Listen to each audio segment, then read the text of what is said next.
There is nothing. Only warm primordial blackness. You're conscious ferments in it. No larger than a single grain of malt. You don't have to do anything anymore. Ever. Never, ever. An inordinate amount of time passes. It is utterly void of struggle. No ex-wives are contained within it. An awareness creeps up on you. A mass lies hidden in your dead angle, soaking in some lurid acidic sauce. It's bloated and shameful, a ball of meat surrounding you.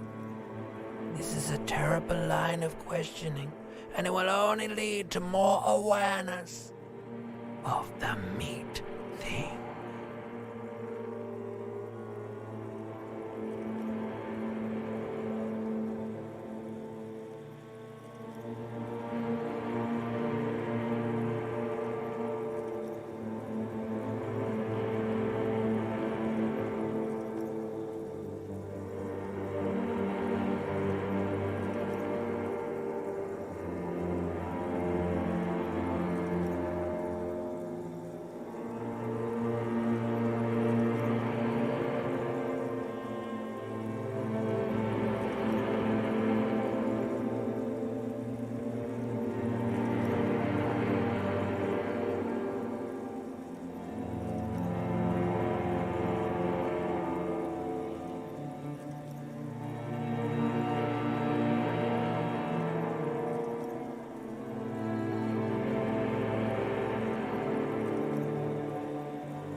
There, no ball of meat, no light in the formless nothing, just night swimming.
Coming right up, sir. Smooth passage.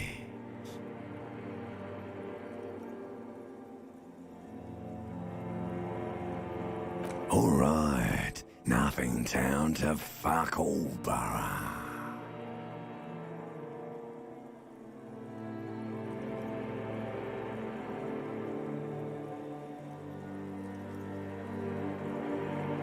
Do you want me to upgrade that to a one-way trip, sir?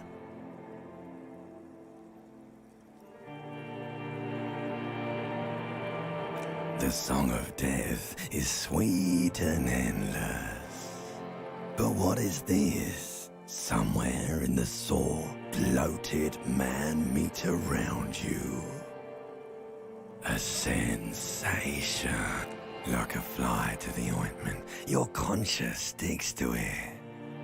The limbed and headed machine of pain and undignified suffering is firing up again.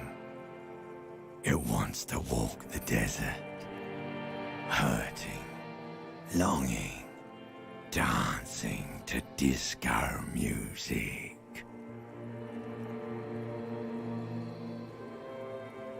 The stench of liquor rises from your mouth, and with it, an ungodly headache.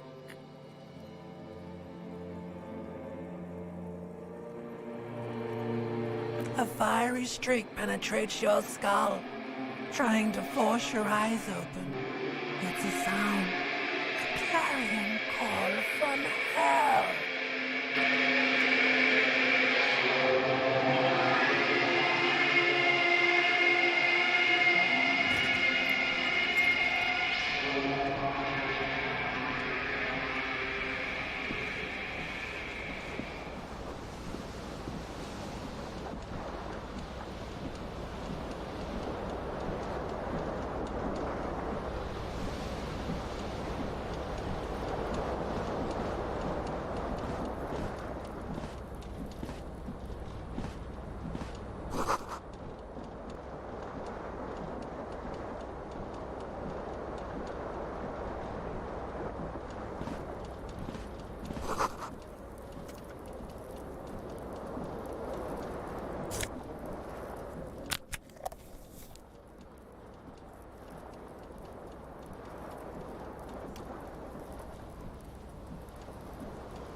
This fan has two chain pull switches. One ends in a tiny fan, the other in a light bulb. A truly horrific necktie has somehow attached itself to one of the blades.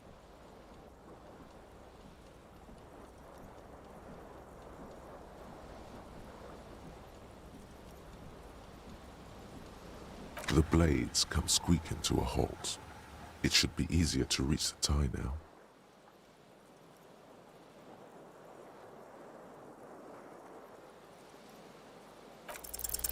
You swoop up and catch the tie. Snap! It's released from the blade. What you have in your hand is a truly hideous necktie with 4 or 5 different patterns. The knot reminds you of a noose.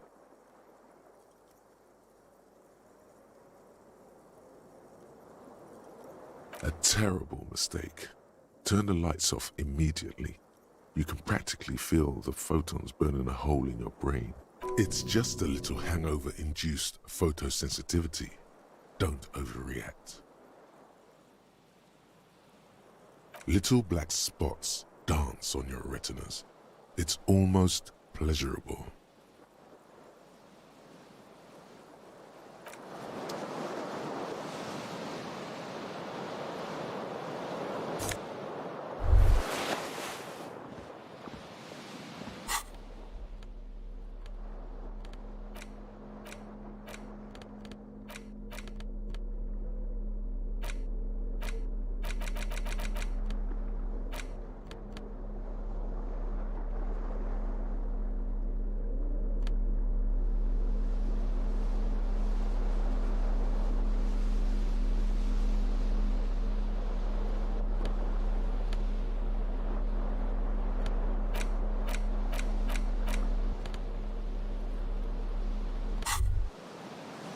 You hear a jingle. Keys are clinking in the pocket of your flare-cut pants. It says, whirling in rags, on the aluminium keyring. There is a single key on the ring. The number 1 is etched on it. It should open the door.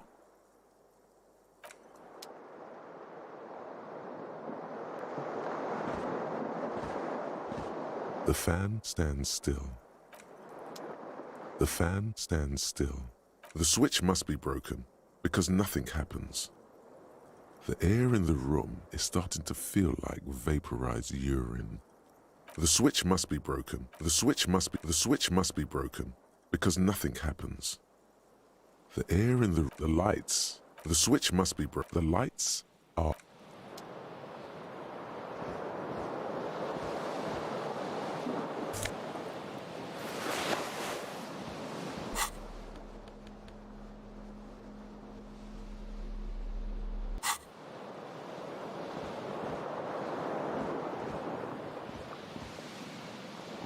The window stands broken in its frame. Cold wind blows in. The morning light hurts your eyes. It's hazy, but you see the ocean and some war-torn buildings. What do you mean, assess the damage? How would you do that? What are you even trying to do?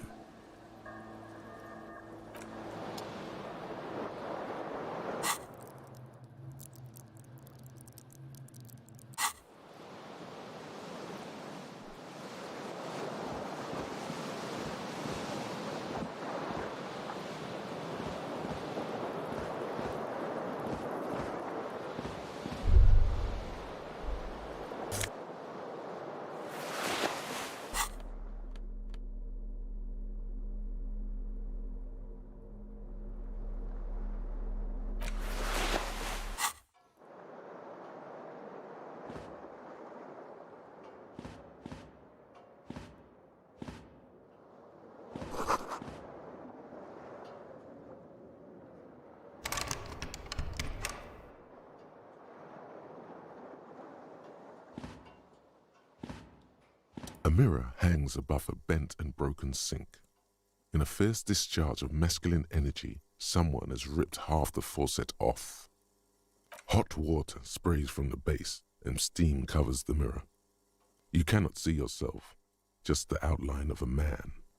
Suddenly, you realize you have no memory of the face that awaits you there.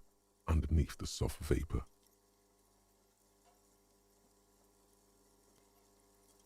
As you slowly reach your hand towards the surface of the mirror. Abort. You clearly have not thought this through. You won't like what you see there, and you will never unbecome it.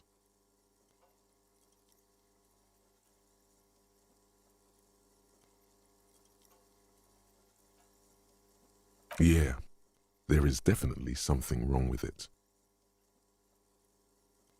Where to even begin?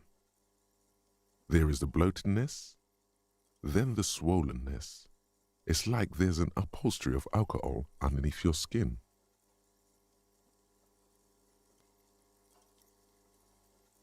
It's not. Your nose feels like a small balloon in the middle of your face. It hurts when you honk it. It doesn't appear to be a particularly tiny nose either. Not with all the drinks it's absorbed for you. It's not. It's swollen and snail-like, wriggling between your fingers. Don't be scared. It's only your face. It's not like anyone's going to see it. Behold. You have no idea who this thing is, do you?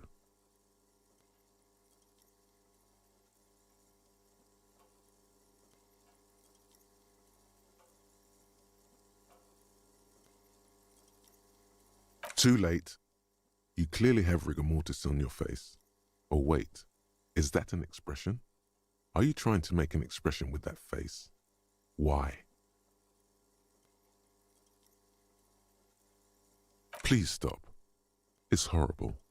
You're scaring yourself. You can't, can you? It's like it's not even voluntary anymore. You have worn that grin into your face, and now it won't come off. What does it even mean? What is the emotion you're trying to convey?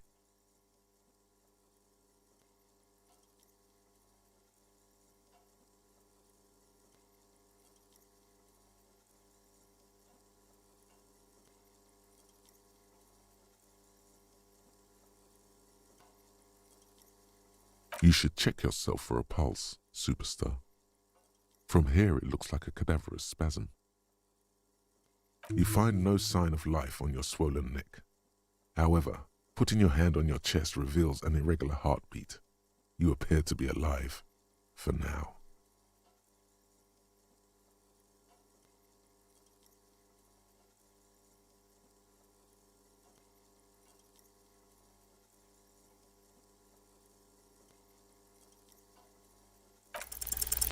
It's too late.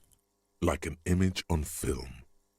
The expression belongs to your primary motor cortex. It would take a minor neurological miracle for you to cease producing it.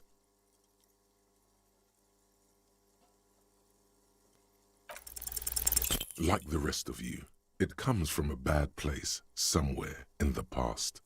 That's all you know for now.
There they both are. Two identical shoes, both copiously green and indiscriminately snakeskin, reunited on your feet. Good, they're balanced, comfy. Feels like the only good thing about you right now, truth be told.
Hello, officer.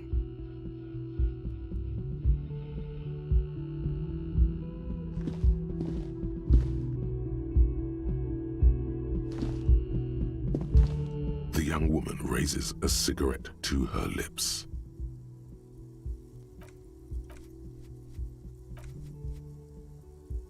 Her eyes are brown and her face is speckled with birthmarks. She can't be more than 28.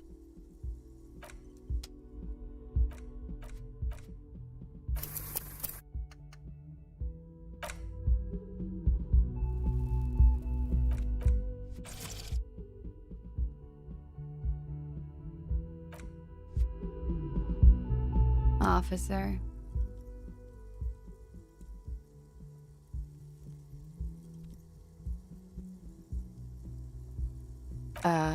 No.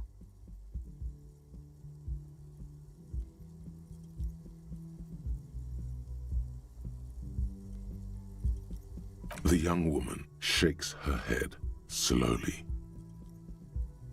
No. You're a police officer, sir.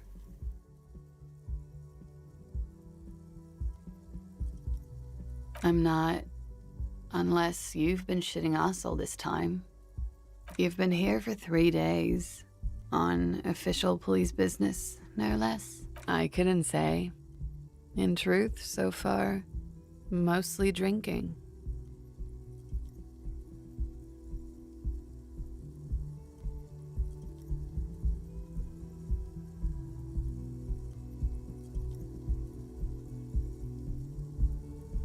Could it be because of the drinking? Don't be so harsh on yourself. They let almost anyone be a police officer. The words have already left you.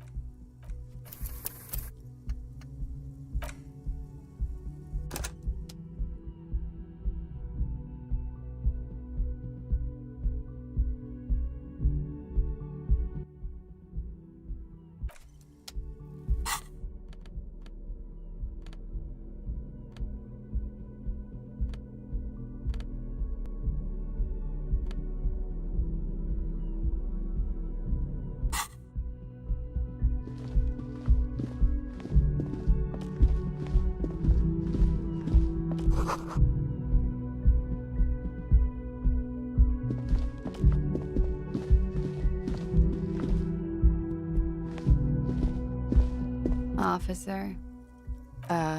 No. Because you're a police officer, sir. Okay, cool. I won't. Okay. Whoa. Something wants to come out of you. A bit of vomit. Thankfully, you keep it down, because your body does not control you. Sir, you've been here for 3 days. I couldn't say. In truth, so far, Mostly drinking.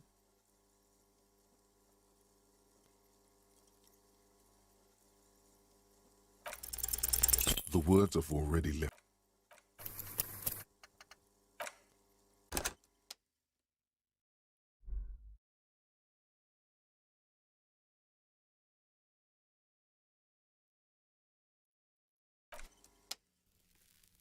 Officer? No. Because you're a police Okay, cool. Okay. Whoa. Sir, I couldn't say. In truth, so far. Try the expression. Come on, why are you still doing this?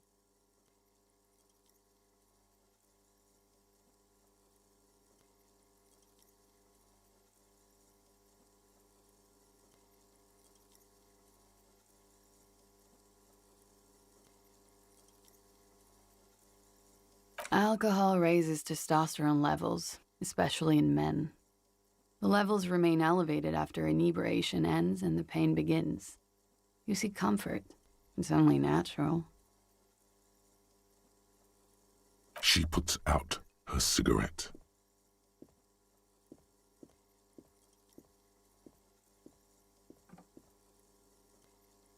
Something stirs in you as she's about to go. Call it an instinct, a need. The need to ask questions. It's like you said the words 1,000,000 times before. She looks back at you, a light glinting off her eyes.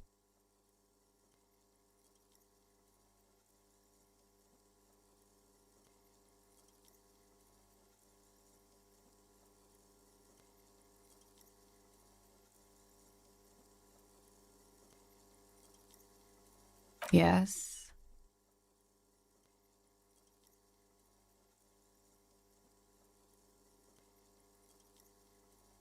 There was the usual ruckus. Loud disco music. I couldn't say. It's impossible to hear people speaking from over here. Oh, yes. Various artists. Ostentatious orchestration prime among them. Oh, were huge where I come from. I was very young then, of course. Like 7. Life gets hard, but we go on.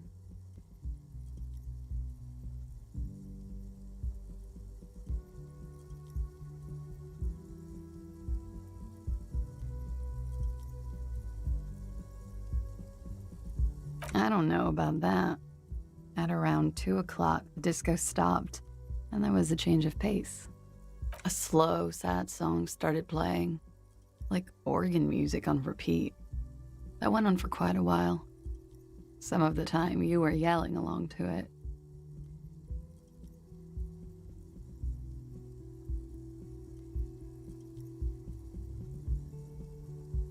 Yes, there was a church in there. A really small church. Like the smallest, saddest church in the whole world. It was about that. And also,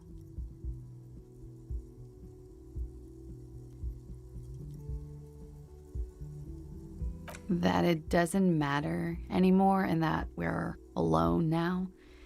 It was difficult to tell. The song itself was very quiet and soft, but you sounded like a winded boar, sir. It was hard to understand what you were singing on top of it.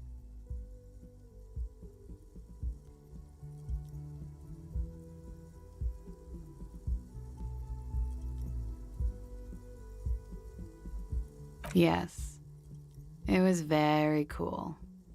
Then you started screaming and trashed the place.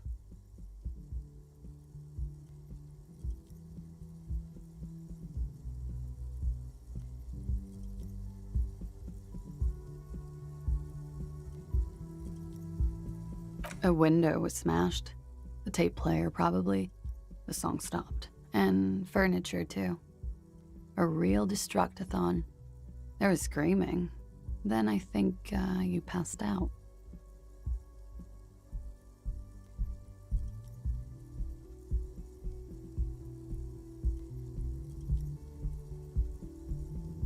There was.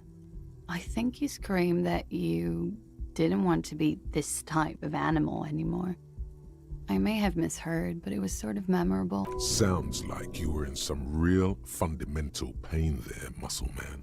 I went out afterwards. Everything was quiet by then, around 4 or 5. And that was it. It's 51. The current century? Centuries don't have numbers, they have names. And this is the current one. Civilization has existed for 8,000 years, sir. You're right. There is nothing funny about civilization. You're in a hostel, sir.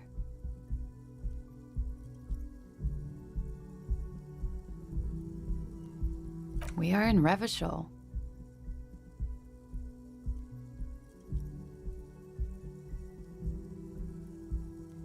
You sure look like you're from Revachol. Revachol parties. You're in a hostel. We are in Revachol.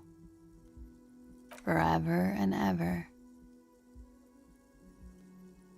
And ever and ever. Out of the corner of your eye, you see the hair on the back of your hand standing on end.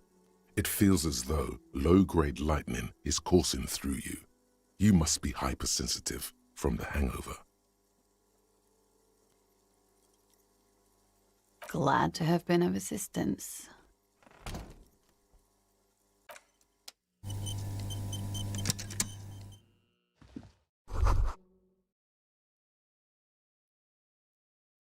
You should pick that fat, juicy cigarette butt from the tray, light it up, and smoke the living shit out of it. Who knows what you are? A monster, a murderer, the gnome of Jeroma? You feel like a smoker, especially when you look at that juicy, succulent, seductive cigarette stub, still smoldering deliciously. How very astute of you. This renders it ineffectual. You should look for a whole cigarette, or better yet, an entire pack. Strike that. A carton. Make sure they're all healthy and able-bodied. Then smoke them all.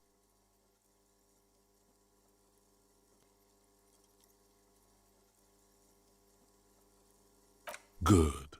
Thinking about yummy cigarettes in your mouth is the next best thing. Make sure you think about juicy sticks of tobacco all the time, though. It doesn't count if it's not all the time. And when you're done thinking about them, graduate to getting them. Plus, smoking them gives massive bonuses.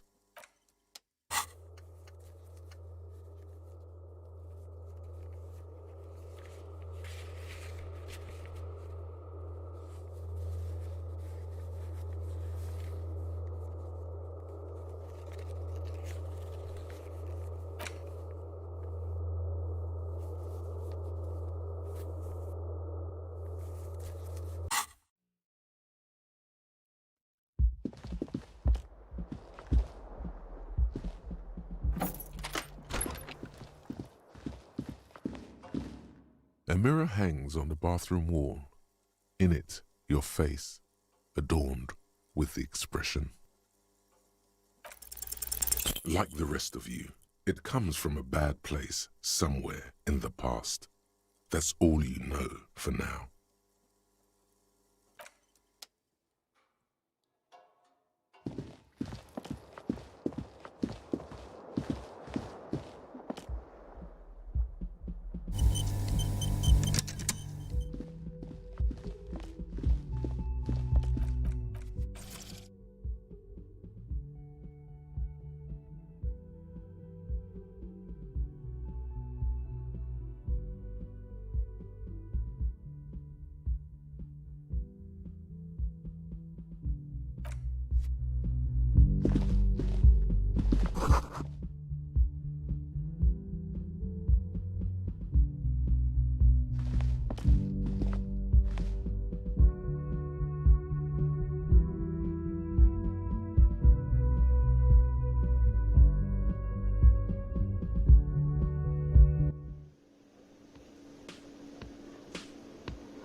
You should totally sing karaoke here, the first chance you get.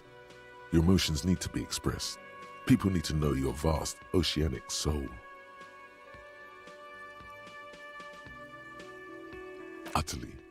And it needs to be heard through a PA system by other people, whether they like it or not. Ram it up their ears, says your adrenaline gland. Violently express yourself.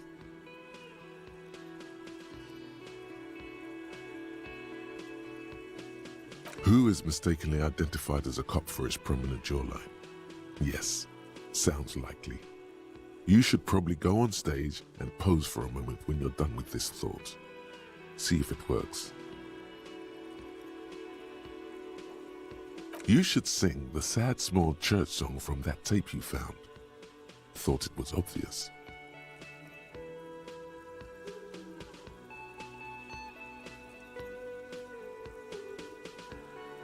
Serves them right. Wipe that smirk off their face with your sad, tragic, small church song. Who's laughing now? No one. You would need another copy of the tape first, though. The one upstairs is destroyed. You should sing the sad, small church song from... No, don't sing the happy song. It's stupid. You would need another copy of the tape first, though.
A man in his late 20s stands behind the counter.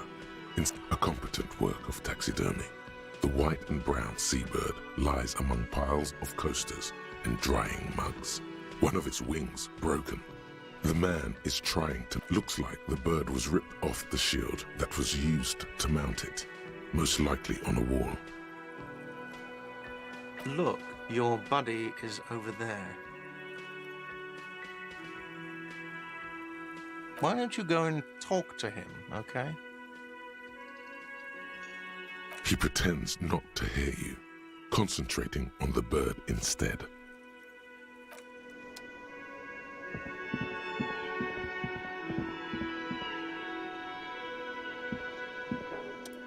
A bespectacled man in an orange bomber jacket is tapping his foot on the floor. Looks like he's waiting for someone. You.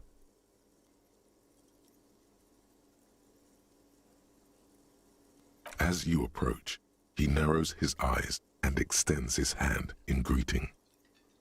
Hello, I'm Kim Kitsuragi, Lieutenant, Precinct 57. You must be from the 41st. You realize he's waiting for your name.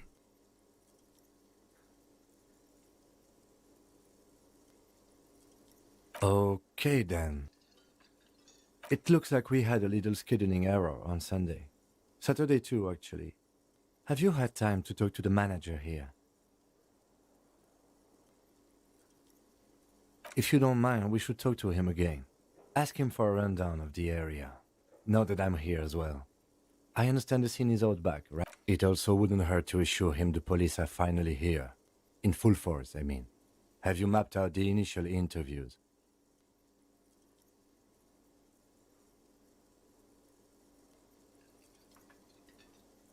Right. And the interviews? Okay. We'll have time for that after we take a look at the coroner's case. Have you removed the dead body from the tree?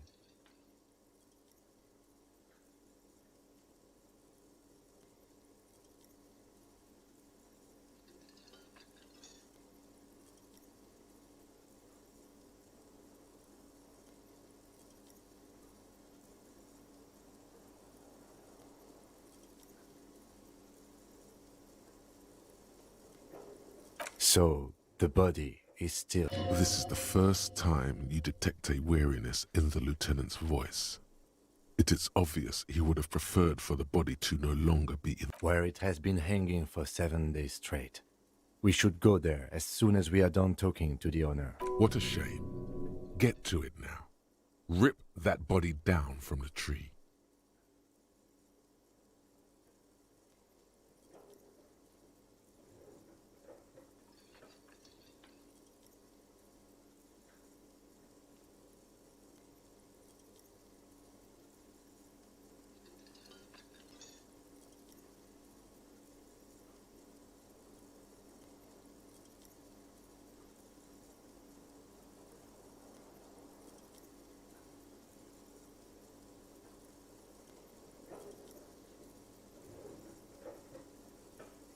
I can see you drank last night and the night before, and that you are still drunk now.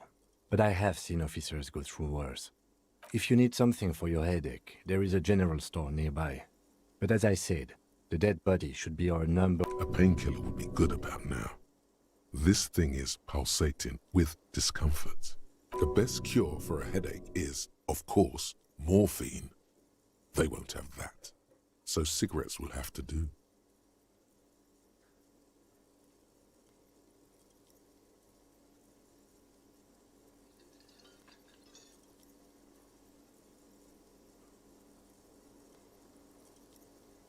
Talk to the manager. Then we go out back and take the body down. I was sent here to meet a detective from Precinct 41. You have the insignia of the Citizens Militia on your sleeve and on your back. I suppose you could be impersonating him. You could have gotten the insignia from the black market or forged it. But for now, I'm going to set those possibilities aside. I'm not from the Inspectorate General. Yes. They are not just white rectangles. They bear a halogen watermark with the letters RCM and a pattern resembling the street grid of Revachol West. I would ask you to step into the headlights of my motor carriage. But again, it's none of my concern. I just need you to do your job. You mean you don't have a badge?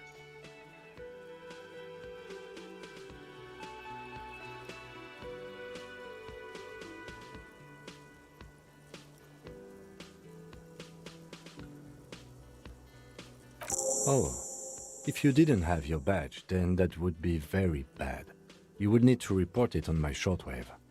But since you do have it, we can go straight to the task at hand. We all feel that way sometimes. There is no such thing as a police officer, I'm afraid. What remains is that there is a dead body in the tree. Someone has to figure out who put it there. If we don't, no one else will. But first, we have to take it down. After it's been up in a tree for that long, any kind of ripping is inadvisable. I was sent. I suppose you could be impersonating him. Internal affairs. And I'm not them. Yes, they're not just... I would ask you to step into the... You mean you don't have a badge? Losing your identification card is a serious matter. My vehicle has a shortwave. You can use it to report your badge missing. I would advise you to locate it as quickly as possible. But getting the body after you, officer.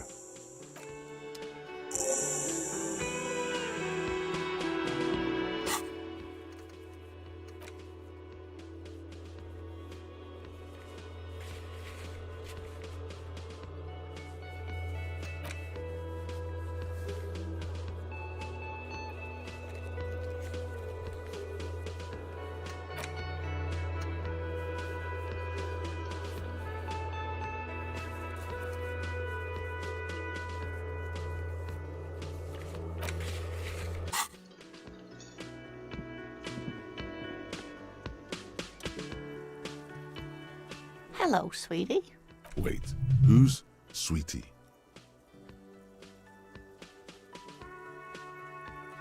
You're a handsome man, officer, with your mustache and your chiseled jaw and that silly dimple on your chin. But dear, you're not for me. I'm too old and too married besides. You must forgive me. I'm getting so scatterbrained. I completely forgot to introduce myself. I'm Lena, My husband Morel and I are staying with our friend Gary just down the street, but I come here for tea when they're away. This Lena is wacky enough for the motley crew. Hire her on the spot.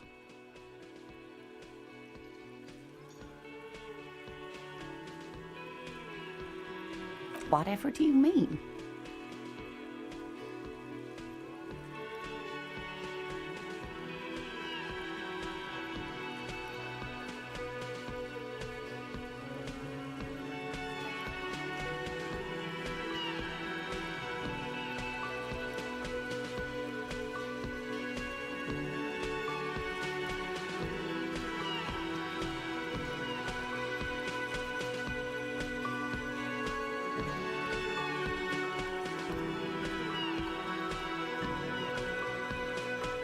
Sequence killers? Oh my.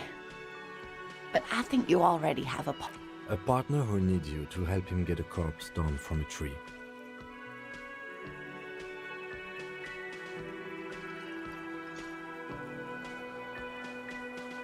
I can assure you with absolute certainty, there are no sequence killings taking place in Martinez. Now, gentlemen, no need to squabble.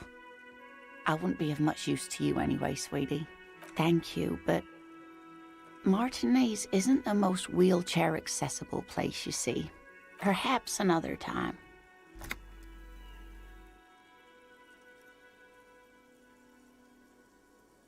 Yes, officer. You look rather dazed. Like a stunned fox. But surely things can't be that bad.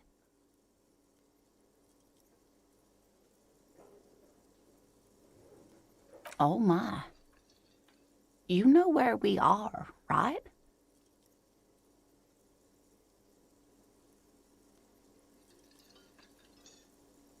That's right. And where is the Whirling in Rags cafeteria itself located?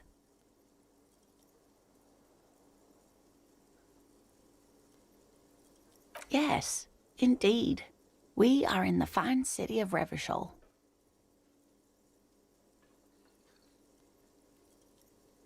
How would I even begin to tell you? Revachol is the most beautiful city in the world. We're fortunate to be here, you and I haven't seen very many other cities personally, but everyone says so. Revachol is a rare jewel. This city used to rule the world, though it has seen better days. Speaking of history, you know what year it is, yes?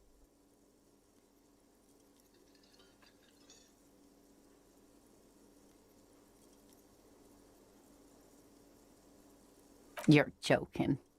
Try again, one more time. What year is it?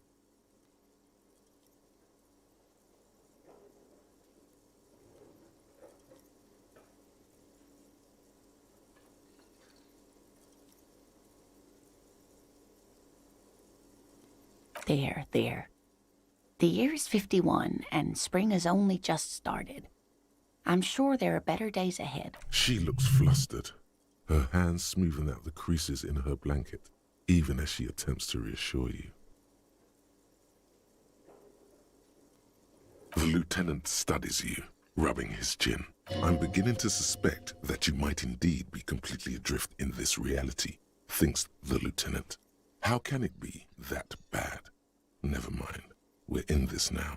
Outside, the melting snow seeps into the cracks in the walls and the cobblestone streets, all the way down into the sewers. Above ground, the first May bells blossom. You can feel it, a great cold. Then the shiver passes. I can tell that this is taxing for you, so I'll just ask one more question.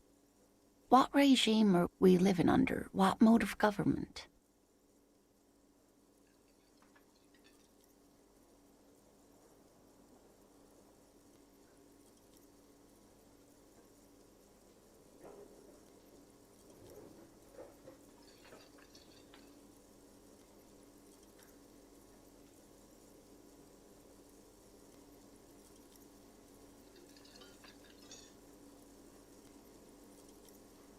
Nope, sadly not. Revachol is what's called a zone of control. under an alliance of foreign powers called the Coalition. We have no government of our own, and what democracy we have is market-driven. Oh dear, this is troubling. You really ought to know that, being one yourself. There aren't any cops in Revachol, not in the traditional sense. The status of law enforcement has been a complicated matter since the revolution. But we should stop for today, sweetie. You look like you need a break. Besides, I'm not the best person to explain the big things to anyone. She's scared now. She's realized you really are brain damaged.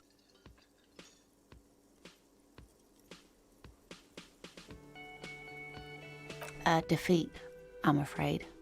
The people of this archipelago tried to build something new, something different. The rest of the world didn't like it, so they came and ended it. This was 42 years ago.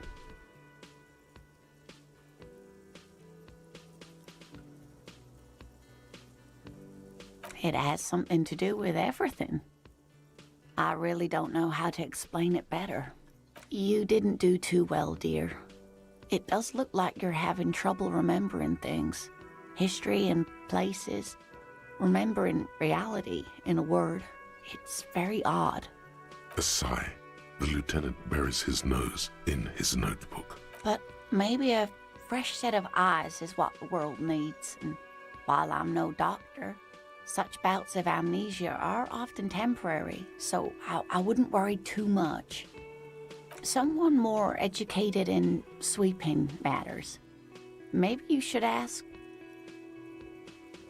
No, I'm not an encyclopedia. I won't be a guide either. I'm a detective.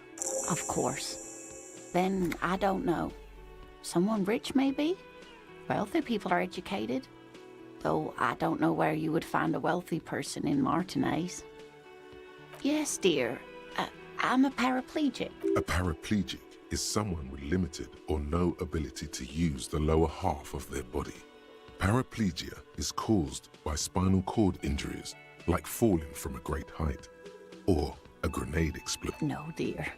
I'm not quite that old. Nothing so glamorous, dear. Though when I was young, I dreamt of planting the Revacholian flag on some figurative peak. I was a training and development manager at a rapidly expanding mail-order shoe company. You'd think it would be a safe job, but I had to be everywhere, and, well, once I happened to be under some faulty scaffolding. I was lucky.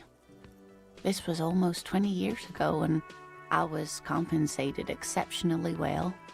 One can only dream of such payoffs nowadays. That's quite all right. I'm used to people asking questions. I know they're thinking about it anyway. Of course, dear. Good luck with your case.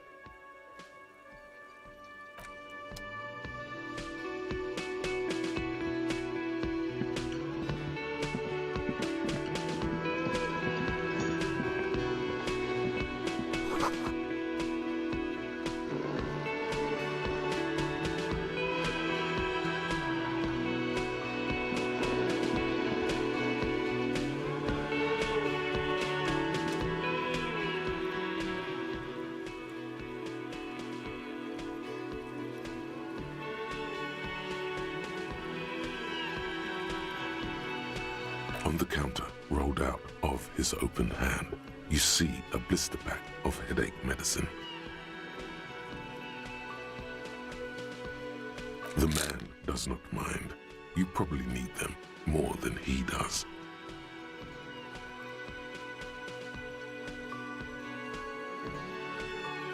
No idea. Looks like he works for Wild Pines, a logistics company who owns and operates the harbor. Possibly because there's a strike going on in the harbor. There's not much to do aside from drinking and sleeping. You gently shake his shoulder, but nothing happens. This man could probably sleep soundly in a ship's engine room.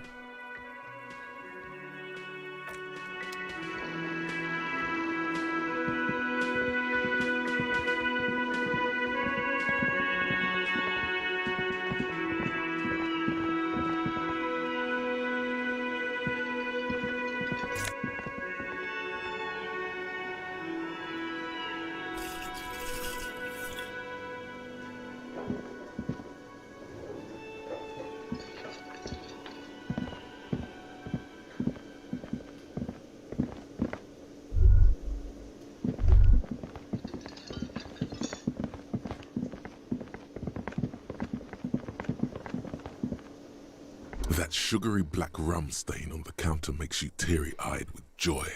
It's almost touching how syrupy and sticky it is. How long have you been up already? Sweet Lord, a whole hour. And you haven't thought about rum and lemonade in all that time? You've truly extinguished all trace of yourself.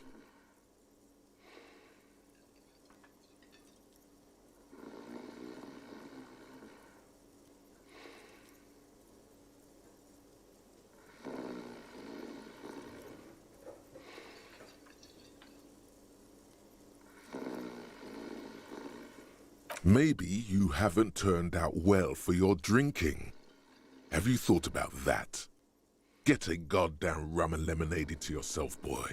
Or better yet, lick that stain off the counter. Calmly, the lieutenant looks out of the window, then to you, licking the tasty rum stain off the counter, but only a little, then out of the window again. What are you doing?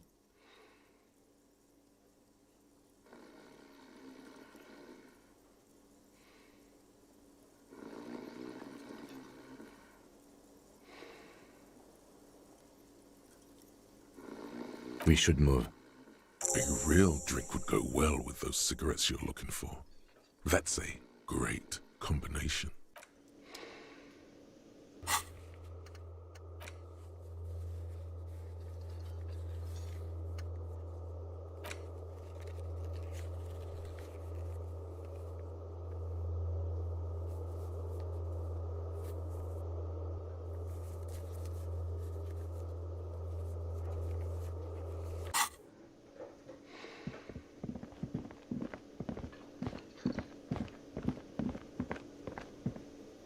The man with the unimpressive beard notices you approaching. He drops the ledger he was holding and turns. Mr. Gart, right? You run this place. Yes. I am Kim Kitsuragi from Precinct 57. This is an inter-district investigation, so joining me from Precinct 41...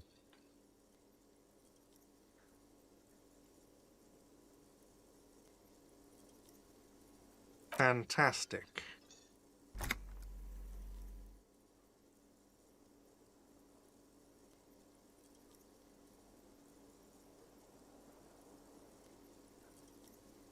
Right. Now, I know it took us a while to arrive at the scene. It also took you a while to call us and report the dead body. It was you who placed the call, yes?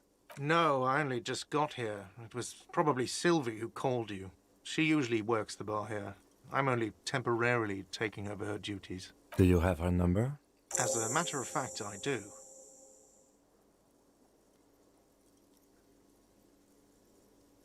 You said you just got here. From where? Are you a local? What, of Martinez? No, I live in Jamrock. I only sometimes come here to keep an eye on the place.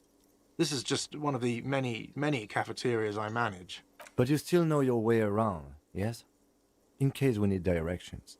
Yes, I know where some things are, but as I said, I don't live here. I just used to work here. And I'm not going to start working here again, if that's what you think. I didn't imply that. Detective.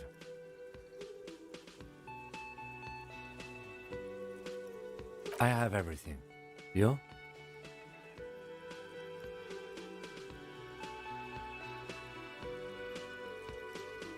Yes, yes. He means, do you have questions for me, like a police officer would?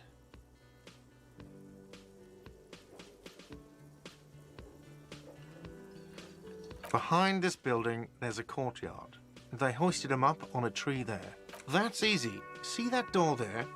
First you exit through that. Then, to your right, you should see a big hole in the fence. A really big one. You can get to the courtyard through there. No need for the keys. The hole is big enough for the Franco-Nigerian cavalry to fit through. I don't know who killed him. I'm not the police. That's your job. What are you, crazy? Of course I didn't kill him.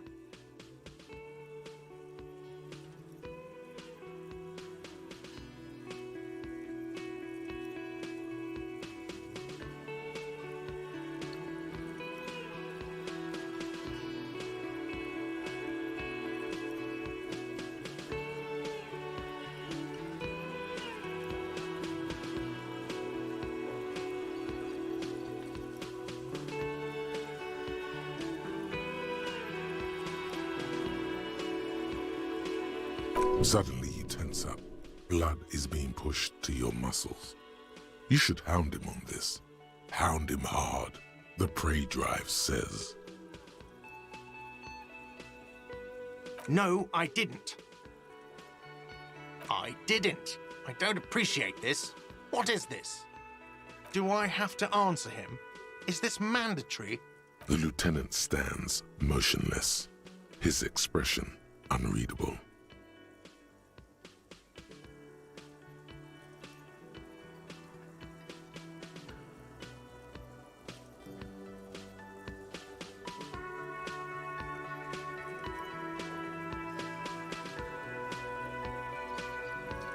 What are you, an idiot? I told you I haven't killed anyone. He ignores you. More. Press on. Push through. Fuck you, man. That's enough.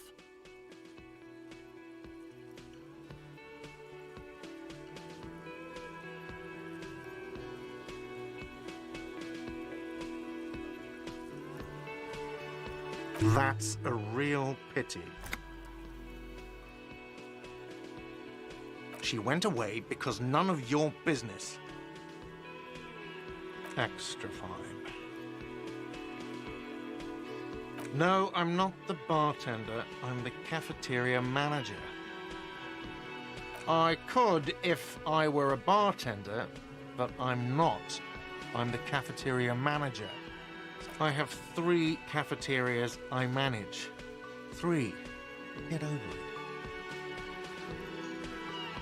No, I'm not the bar. That period of my life is over. Not. I hope it is. Let's go. Not so fast. You owe me 130 real. Oh, excuse me.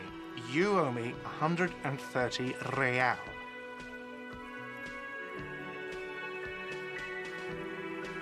The IIR, or Inter-Isolary Real, is the global reserve currency. Whatever part of the world you're in right now, it's safe to assume he means you owe him some money. No, you don't owe me street cred. You owe me money. You owe this establishment 130 real. What are you, a philosopher?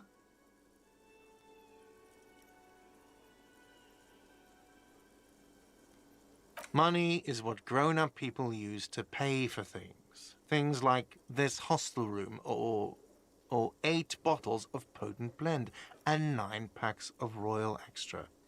We use it for everything, really.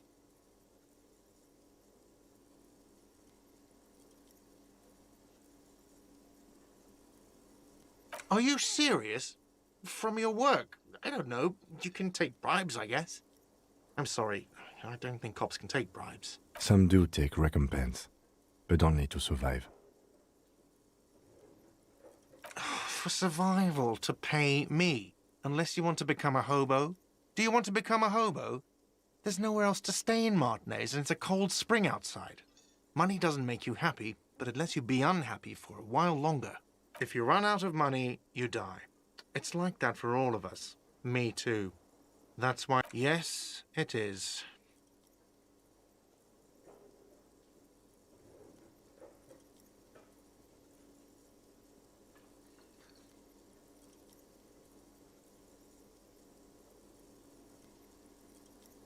There's a shuffle of nylon as Lieutenant Kitsuragi looks for something in the pockets of his orange bomber. Let's see. 3 nights at a tariff of 20 real comes to 60 real. Then there's the window you annihilated. The hole in the window was the first thing I saw when I came to work. So don't try to tell me you didn't. That will be 40 real in damages. Another thing you've annihilated is half the bar. You've run a tab of 30 real. Actually, more, but we'll round it down to 30 for your hard work maintaining the stability and order of Revachol. That's 60 plus 40 plus 30 equals 130 real. And yes, real is still money. You can't arrest me. I haven't done anything. I'm sorry, but he has to pay. I can't let him stay here any longer if he doesn't.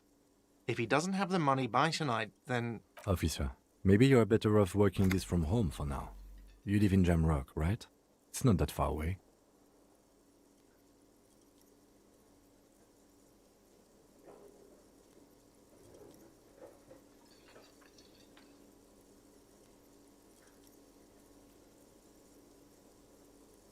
You mean somewhere else to run up a huge debt? I don't think so. The union squeezed most places out of business to fund the strike. You're better off home. Officer, you really need to take this up with your station. I have a shortwave radio in my car. Call them, ask for assistance. Good luck.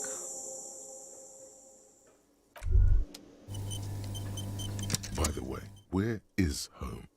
The address is coming up blank, and this place sure isn't it. But you've been at this hostel cafeteria for only 3 nights. Where were you before? You had to be somewhere. Why did you say that?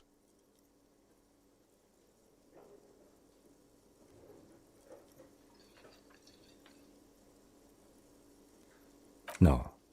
But isn't that an expression, not a place? A saying. Up on Marvel Hill, a great high place. One that is impossible to climb back to. That doesn't sound like somewhere you can stay if you run out of money.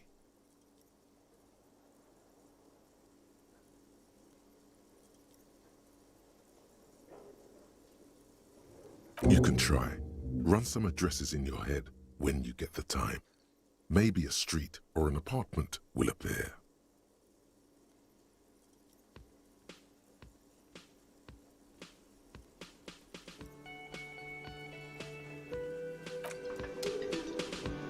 Can I help you? Yes, have you got it? A lot. A lot. For the room, drinks, and broken window. Ah, like what? I was rare. Do I have a shaker in my hand? Am I wearing a little bow tie? Am I wearing a bow tie and doing this? Am I smiling? Do you see me smiling and shaking my little shaker? No. Do you know why? Because I'm not a bartender. I'm a cafeteria manager. What you want is a goddamn drink. How is that so hard? Play it calm. This man needs to understand you need a drink to help the community deal with police stuff.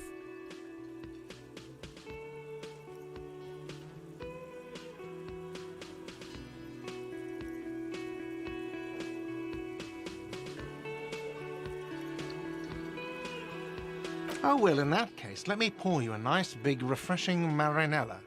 Do you want that out of a glass or a pineapple?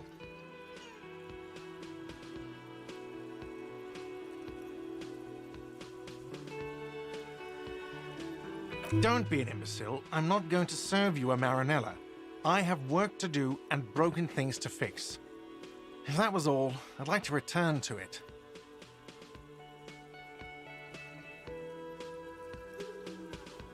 What theme?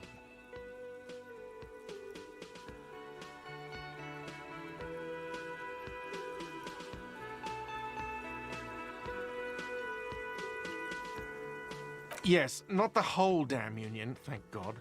Just the nastiest and loudest faction. They come here in the evenings. Dumb, unruly types. Think they're big shit. But they're good customers. They place big orders and always pay on We should find out who this Lord faction is, occupying the booth. Loudness means talkative, and we need info. We don't. We have to wait. They'll show up sooner or later. Men get hungry, even striking men. If not today, then they'll be here tomorrow.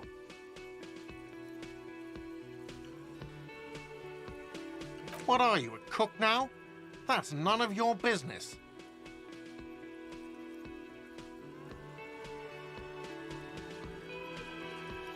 No, you don't. Fucker. Lay off the swear words. They don't make you cool. This isn't kinder. Besides, the RCM doesn't do search warrants. I know the law. You'll just have to wait for the kitchen to open. If you have to get... You do realize you can just go into the kitchen at 1300 hours. No need for superstar charm or Sambo-style antics here. Sambo is an acronym for Samoan boxing, graceful martial arts stuff. Sambo style implies stealth, cleverness, and cool. Just letting you know.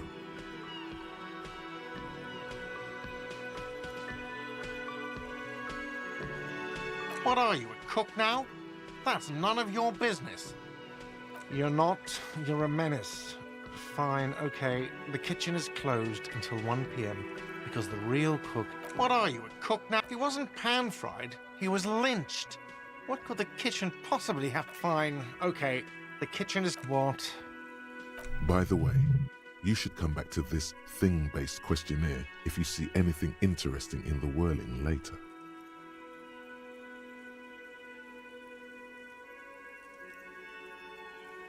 Another thing. Great. I love, though. Yes? Absolutely out of the question. Absolutely in the question. First we find a sad banger. Then we sing this place to shit.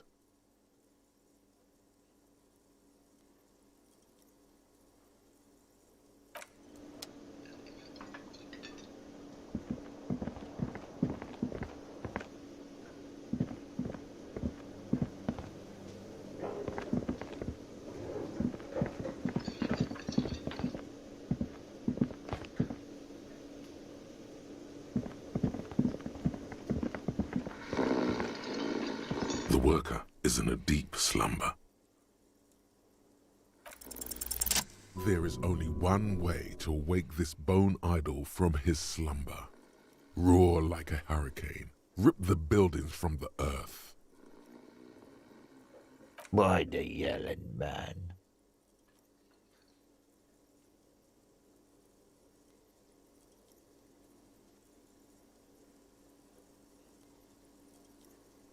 Wait, what? I was just sleeping. What do you want, officer?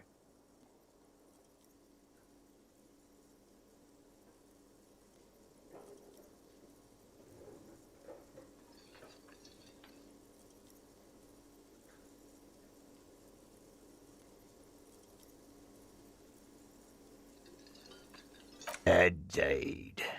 Help yourself to some. Wait. No. Oh, it's empty. Sorry about that, pal. Knocks you right out when you drown a bottle or two.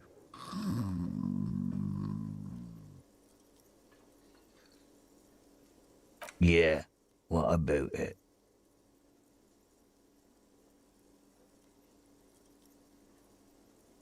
You know, people die here every day. Someone's found in a ditch, another one falls in a manhole, a third one gets eaten by stray dogs. If someone has decided to die on top of a tree, then how is it my concern?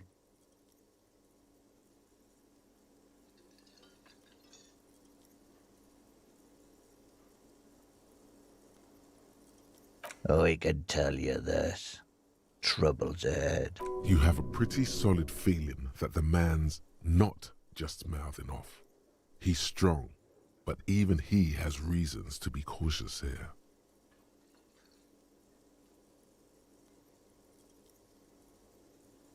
You heard what I said. Draw your own conclusions. That's all I know, and I prefer to keep it this way. The lieutenant gives you a little nod, then makes a note in his blue notebook. So Union people think he was a killer, he thinks. Even sleepy hair. This doesn't help a lot, but it's something. Good work, detective.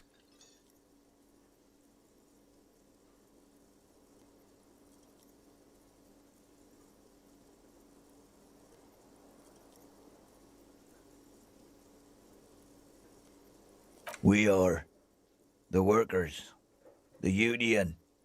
We know what we need, what's right for us. Okay, I guess there's also Everard. He's in charge of the union. He's smart, knows how to negotiate. He's got our back. They got it. Majoret's got it. He's guarding the gate. Or just getting some... The way he says Measurehead implies ultimate trust in this head reckoner's physical prowess. He seems like a worthy rival. You should slay him.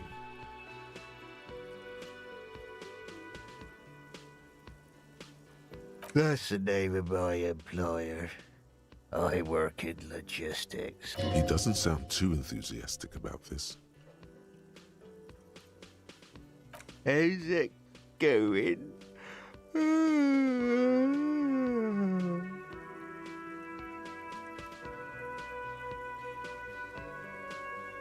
Haven't you noticed what's going on outside?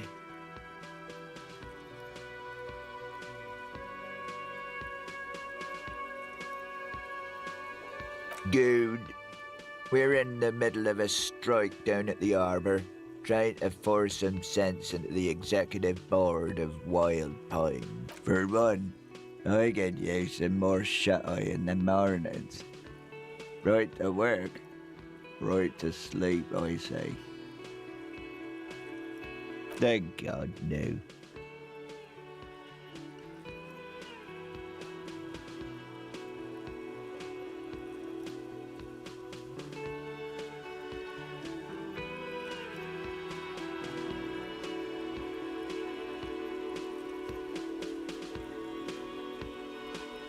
The worker stares at you, his eyes dry from sleep. A web of wrinkles covers his... I don't know what you're talking about, kind sir. But when I'm out, then I'm really out. No malt grains or whatever, no poetry stuff, just quality time.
Fuck sleep.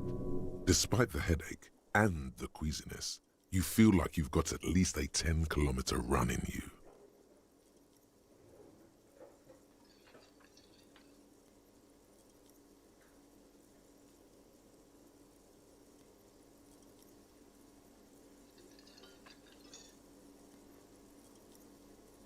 The dock worker doesn't answer. His head is already back down on...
This coin-operated viewer is facing southwest. Its coin slot is full of fossilized bubblegum, rendering the machine permanently inaccessible.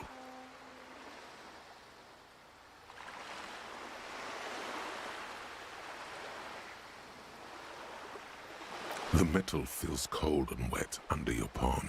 It looks unhygienic. Probably some kids.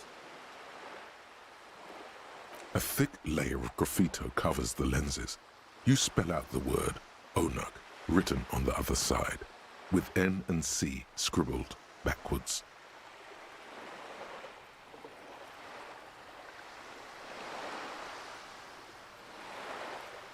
Under the graffito, a sea of blues and greys appear. Behind the water lies a coast studded with concrete and reeds. On it, a church on stilts, lanky weather-worn wooden planks, an X-shaped cross topping its tower. Around the large wooden building you see chunks of sea ice gathered on the beach, and a small tent set up on the ice.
This coin-operated viewer is facing south.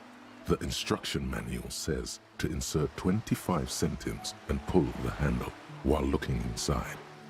Your money disappears into the coin slot, a clunk, the ring of metal. The curtains on the display open. You lean in to catch the view. It's blurry, different blues and greens. In the middle of the shimmer stands a drab grey shape, like a ghost. The lenses shift. The ghost sharpens into an islet in the bay. In the ruins, a man-made structure is visible, a half-sunken sea fort, its concrete almost reconquered by nature.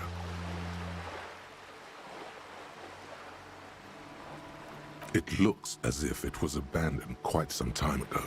Nothing but a rotten tooth remains of the anti-aircraft tower. A lonely birch tree grows out of it. Really? I don't have the eyesight to make it out.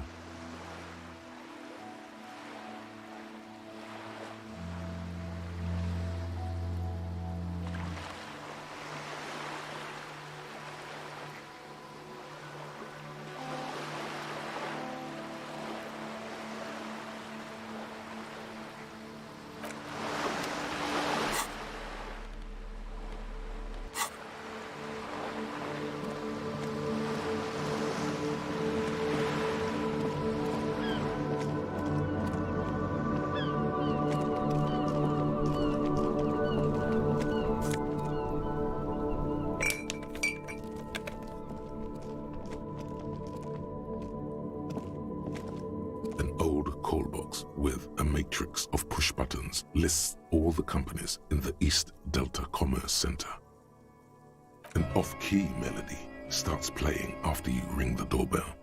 Then a woman picks up the receiver. Kuno, please stop calling here. Grown-ups don't have time for your stupid games. Oh, I'm sorry, officer. I thought you were... But the doorbell is broken, and the bookstore shouldn't even be on the list anymore, so I can't help you. Please don't call here again. A single beep indicates that the line has gone dead. You ring the doorbell, but no one answers. Just seeing the words Andro Orlando gets your hackles up. Its very existence is a threat to your masculinity, to say nothing of your hair.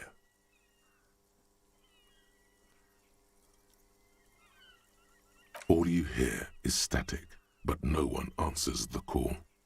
You ring the doorbell, but nothing happens. You wait for a minute or two, but all you get from the call box is silence. No one answers the call. Looks like someone has melted half the plastic off with a lighter.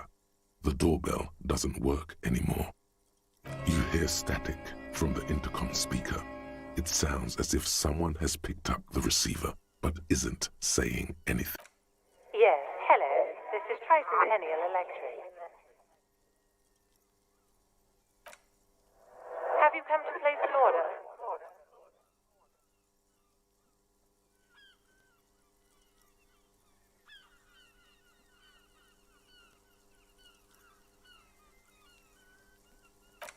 My God. The lieutenant exchanges a look with you. It's you. My God. I didn't think I would hear your voice. It's a woman, and she knows you. Your heart beats faster.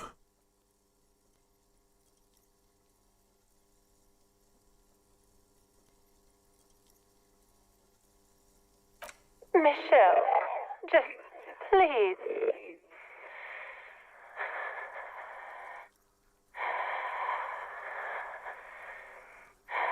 Sounds like a ghost. Wind blows through your clothes and you feel detached from your surroundings. Inside the building, a cold memory hangs. Why did you even call? I don't understand. You've been gone for months. I thought you didn't care.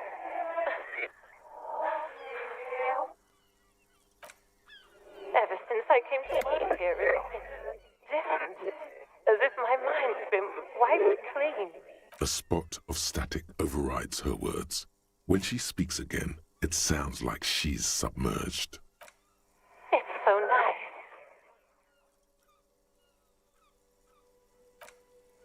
It's so nice to be able to finally kiss again.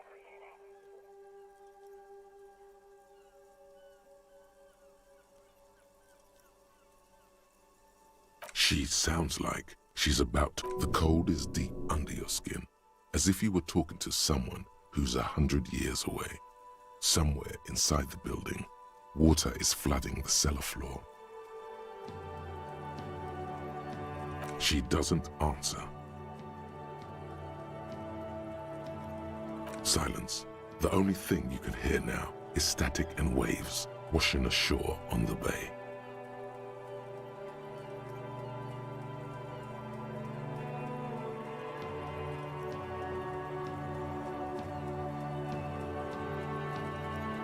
Another seagull passes by. It's getting cold standing here, staring. It must have been some kind of faulty wiring. We should maybe stop playing with this doorbell. It looks ancient. You press the number sign on the keypad that terminates the call. 12 name cards on the call box read.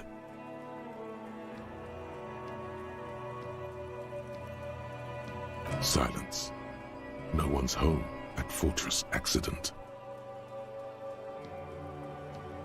Looks like someone has melted half the plastic off. Silence.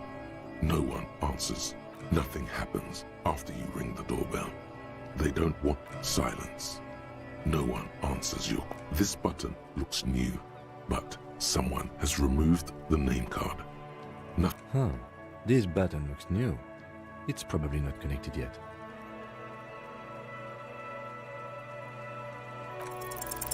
No. Hold on. The last thing you need in your life is more hysteric emotions. Forget it. Find something else to do.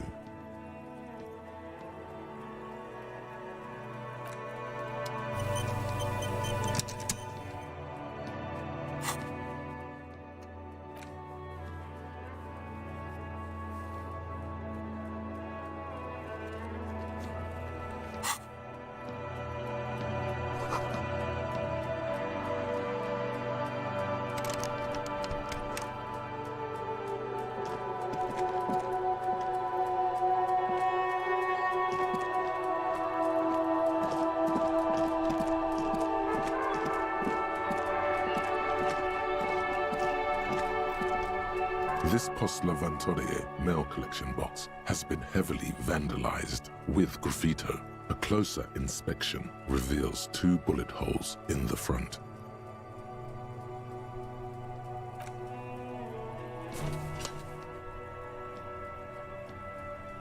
The box seems happy. Eat shit, pig, fucked by the coon, and St. G with a crown have been scribbled on it. Jenny is a whore, and best set mailbox also.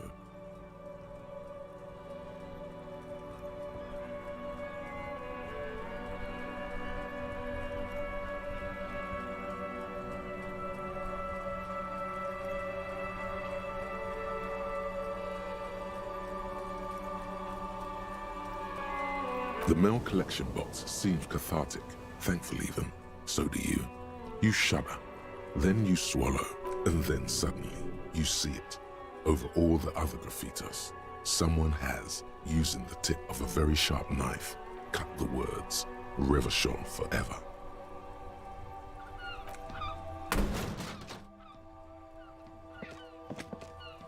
There is a hollow ring as you kick the box. It sounds like it's mostly empty. Your toe hurts now. Your toe has suffered damage. It hurts. Cool. You really showed that mail collection box. I don't. Let's go.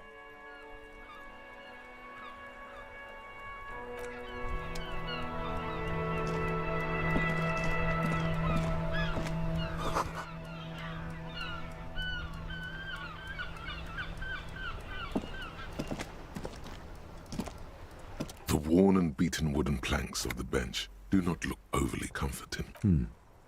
We can sit on benches after we've solved the murder. Let's go.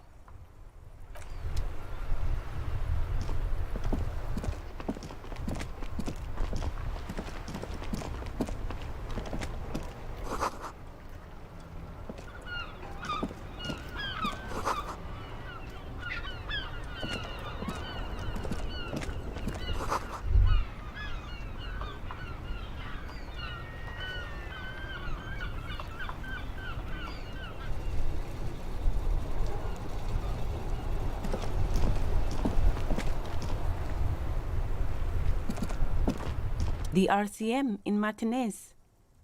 What can I help you with? We don't see a lot of police around here, that's all. Of course. What can I help you with?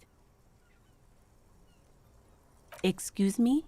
Oh, well, I didn't write it there. I'm just sitting here. I don't know anything about that either. As I said... Pig is a widely used term for members of the police. It's not loving. No need to worry. We are not saying you did. Okay. Well, I didn't.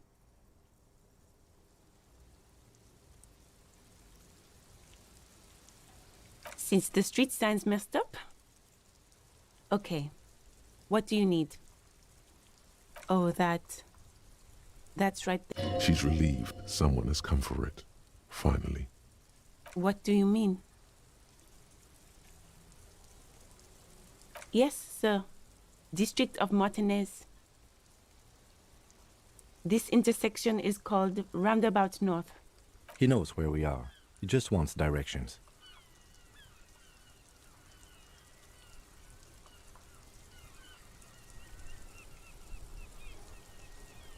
There's the pier, the Cape Side apartment buildings, some more tenements. Not a lot, really. The harbor gates, some kind of commotion, I think. I don't follow the local politics. A fleet store, too. Some shops and a bridge. The canal bridge leads to the coast, but it's broken, I think. Some kind of accident, probably. Just coast. There's a little fishing village there, and a fish market. But that got closed down ages ago.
Rows of stalls under a broad roof, where silvery fish were heaped on newspapers.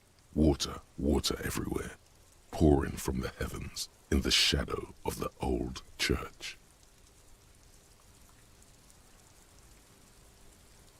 I don't know. The abandoned kind? It's just water. No, actually, I think they call it the Martinez Inlet. There are some islands in the bay, but they're hard to reach.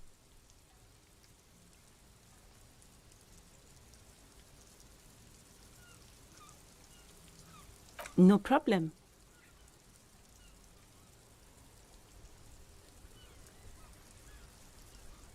Me? I am just a gardener. I am working. I have a greenhouse in the yard there. I've been trying to get some work done.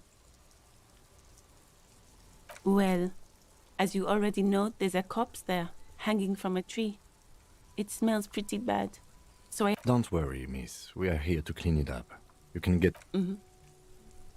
Thank you. My head is about to explode from all the salts I've had to inhale.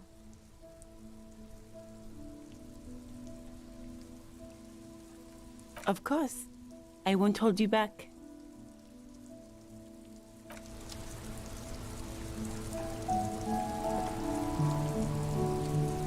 It's raining again.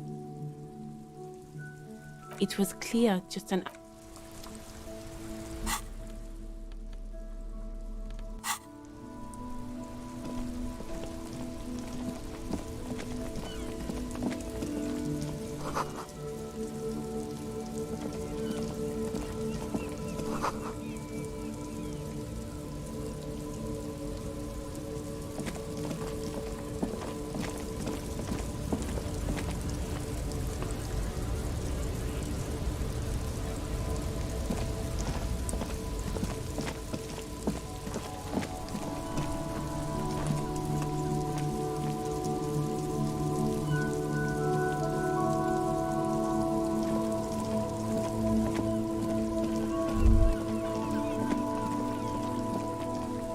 All around you, rain falls on the great city of Revachol. Rain drips from the eaves and floods the gutters, washing the filth away.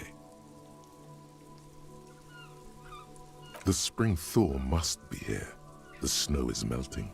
Looking up at the sky, cold water dripping from your hair. Grey sky like great battleships, clouds colliding with one another. Rain falls down on the world. The shoulders of your jacket grow heavy. The cold finds its way under your skin. You shiver, and the city shivers with you. You're not dressed for this weather. You should get an overcoat or a patrol cloak. Sheets of rain over the water. A flight of stairs leading into the ocean. Wave after wave washing the coast of Martinez, with its motorboats and gently swaying reeds. The ruins of a half-sunken sea fort crumble on an inlet beyond the Bay of Revachol. Ghosts rise into the sky.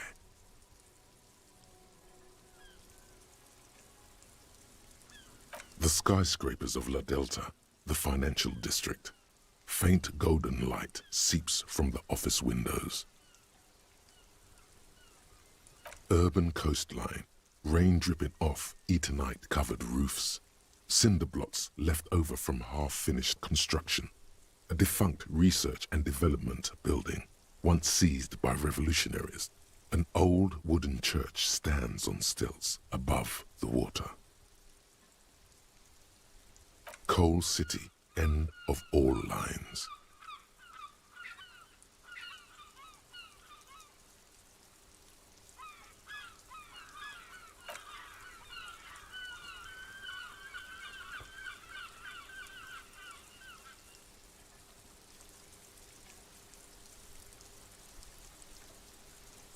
There's a frit on the corner.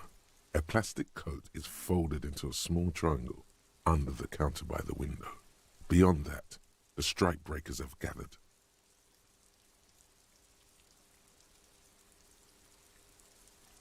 The great gates of the industrial harbour are locked. A chill runs down your back. You shudder like an animal trying to shake water from its hide.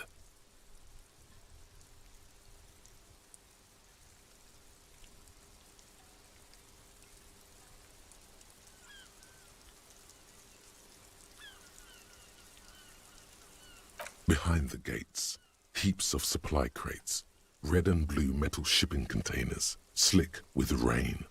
The Greater Revachol Industrial Harbour is an artificial mountain range. Immense wealth resides within, and immeasurable poverty in its shadow. La Drusienne, King Dries passenger harbour. Cruise ships flanked by dock arms, cranes watching over the mouth of the river distributary. Couronne, the lower middle class. Distributary after distributary cuts the city blocks in half. 7-story buildings trail off into the rain. A silvery curtain of rain over the houses. The class divide. A traffic jam. Rain thrumming on the roofs of motor vehicles. Inside, drivers watch water streaming down their windshields. The statue of a king shudders. He too is cold. The canal bridge has been raised. The road ascends. A raised motorway loops above the ghetto. Beneath its concrete columns, a sea of rooftops, woodwork, and tar stretches northward. 4-story buildings as far as the rain can fall. The snows melt in Jamrock. Revachol is the capital of the world. Jamrock is the capital of Revachol. Droplets form on your eyelashes. It's home.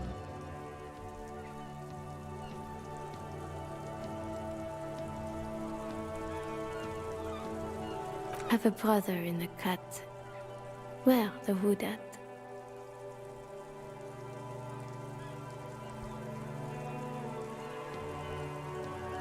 On a street there that flows like a muddy river in the snow, with fire traps rising on either side. A film rental opens its doors to the rain. An armored motor carriage rushes past the corner, where you used to walk together. Suddenly, the hair on your back rises. You cannot return.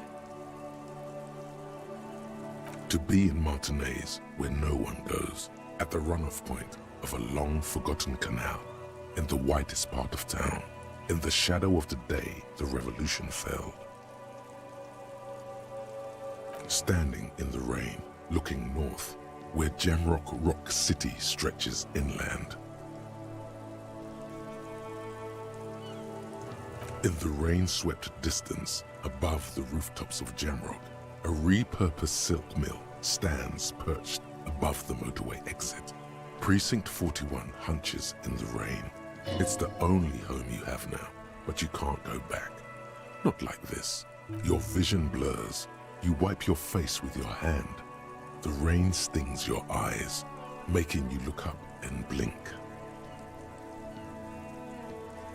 Coalition-era statics hang like apparitions under the cloud cover. Way up there, where rain forms, rotors flutter silently. Your sight clears. Tower blocks crowd one another. 4.46mm bullets still lodged in their war-torn stone wall. Hallways collapse from the mortar hits of a war that was lost long ago. Clotheslines go to waste in the rain. Radios play. A yard. Rain falls onto the roof of a woodshed. Coal leaks into a puddle beneath a dead man's feet. He swings from a tree, bloated. Droplets of rain slip from his cold cheeks. This rain will not let up anytime soon. You should get a raincoat. There's a freight to the east. They sell them there.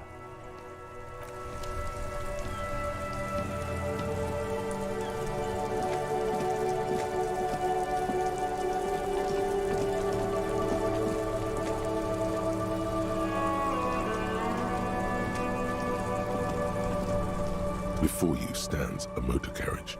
The bodywork is covered in blue and white livery, bearing the number 57. Vapor emanates from the large engine on the back of the vehicle. It hasn't had time to cool off yet. This must be the infernal machine that tore you from oblivion.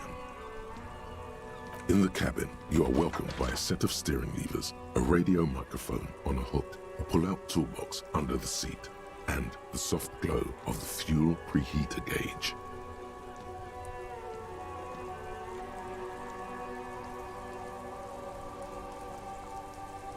The white suede feels luxurious under the touch, and the metal clutch handle so very familiar in your palm. As you tap on the gauge, the indicator pin jerks as if startled. It's in the large orange sector, indicating the engine is warm. Next to the gauge is a red switch labeled heat. There's no use pressing the heat button. It won't start without the ignition key. Translation. We're not going anywhere right now. Alternative translation. Don't even think you can drive my MC.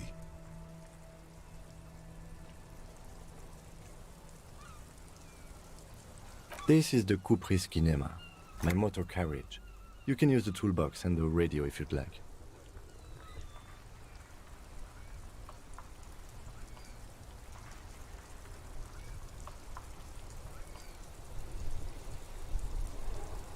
The Physique motorcar does provide most of our patrol vehicles, yes. No, I'm afraid not. We have a murder case on our hands, remember? Yes, sorry about that. The Physique Kinema does have a rather distinctive engine sound. He says it with very badly concealed pride. In the cabin, you see a set of steering levers. A metallic drawer slides out from under the seat and clicks into place. The tools inside are neatly organized. Take what you need, officer. It's going to be a long case. I'm not protective of my tools. He's clearly a little protective of his tools. But what can you do? Work is... The pry bar feels nice and cold in your hand. Heavy, cold and heavy. Like truth.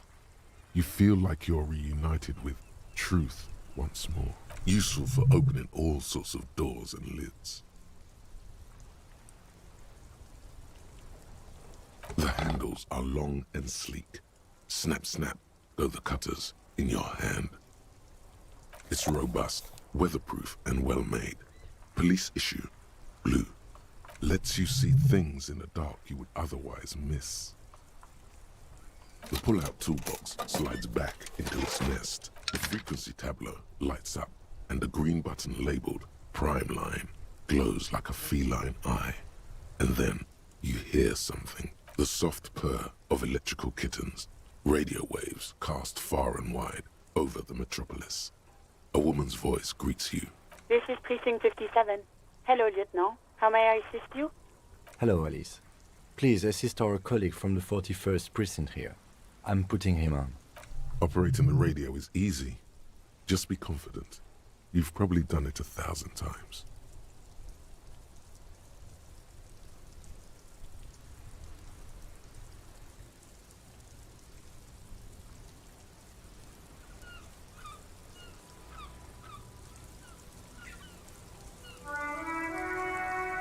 This is Officer Alice Demetri, Precinct 57. How may I assist you?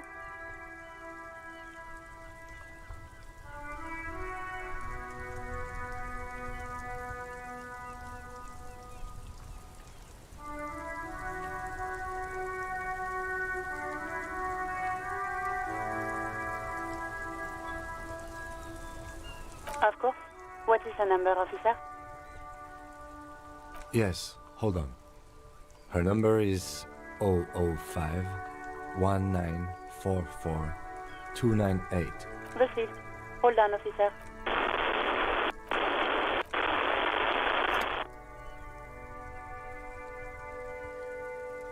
Lieutenant Kitsuragi slowly begins to tap a little rhythm with his right foot. Quite a lot of time has passed. Officer, I have Sylvie Malaika on the line for you. Yes, hello?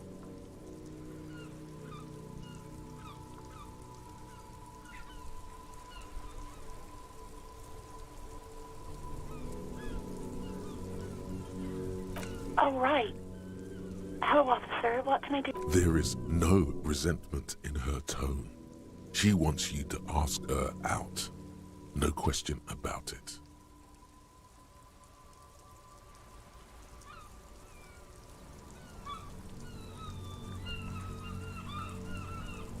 No, absolutely not.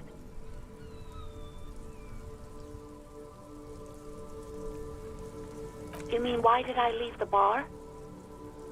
Honestly, I'm not really comfortable discussing it with you, sir.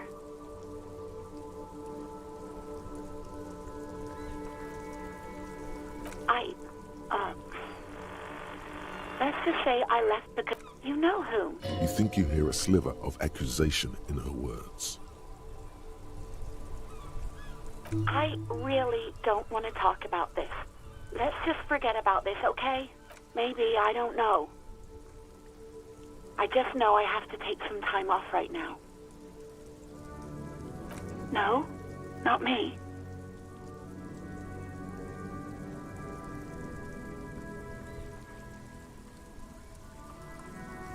What? Of course it bothered me. But I thought the union already knew about the corpse. No one calls the police. The union would get angry. You know, what the union says goes. People listen to them and they take care of their own, which is like everyone here.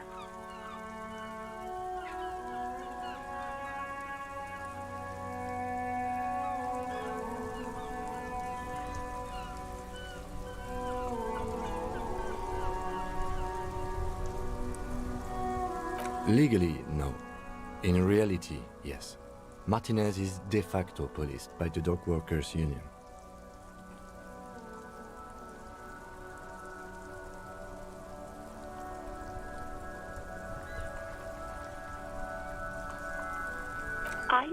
I didn't want to get in trouble with the others. Push her further. Show her the error of her ways.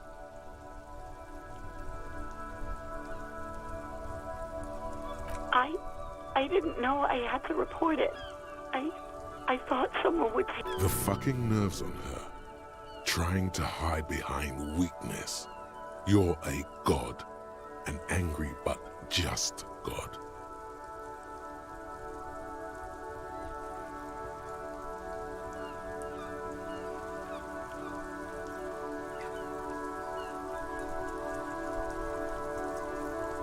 Hey, if you cannot restrain yourself, then I'll be handling the interviews from now on, and you can quietly take notes.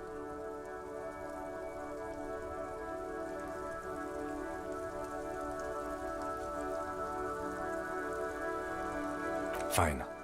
But know that I don't approve of such gratuitous volatility. Breathing on the other end suggests that Sylvie is still on the line.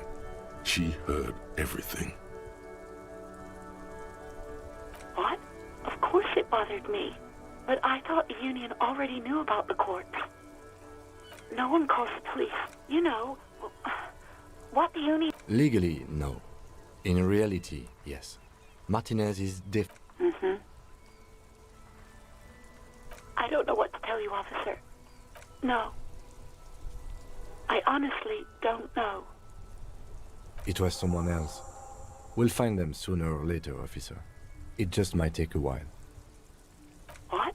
Of course it bothered. No one calls the police. You know, what the union says goes. People listen. I didn't want to... Push her further. Show her the error of her ways. The other people who live around here. Local people, You don't live here. You don't understand. Squealing is frowned upon here. Everything is dealt with, well, by the union, internally. Please, I just didn't want any trouble. You do? Oh. What else can I do for you? Okay.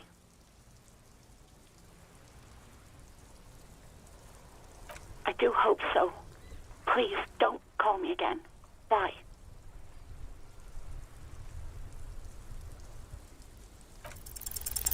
No, she doesn't have a problem with you. It must be someone else she's angry about. Some other guy. like Gart.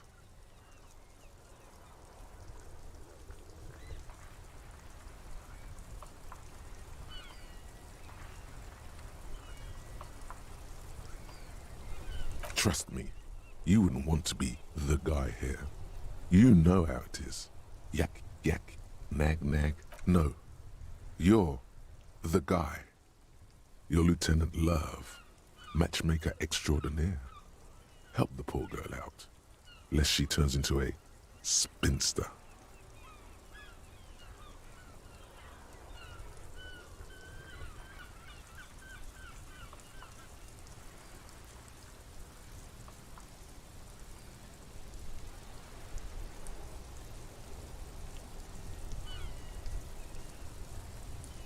Not a spinster, my God. You have to intervene on behalf of Love. First, calm her down. Tell her you've got everything under control. And then go have a boys' talk with God. Think you can do that, Lieutenant Love?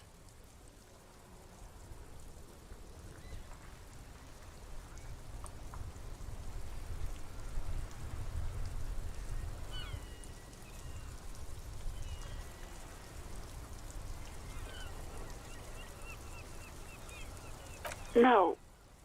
What?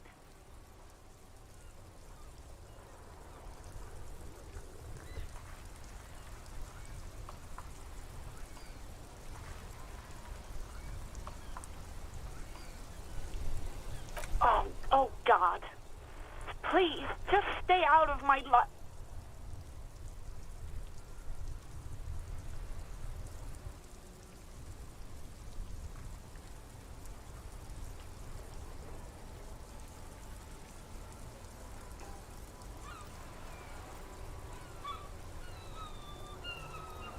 What? What is it? Call was terminated by the other party. Anything else, officer? It's on. The love quest is on. Too late, everyone. It's on. Take it to God now. Just a second. Sylvie Malaika. Yes. Hello? Oh, great. What else do you need, detective? You hear the call breaking up on the other end of the radio, and then the... Anything else I can help you with, officer? Just a second, officer. 10-2, 10-5, this is 41st, come in. 10-4, what's your status? Over. 10-18, 10-20, over. 10-18, 10-20, over. State your message, sir, over.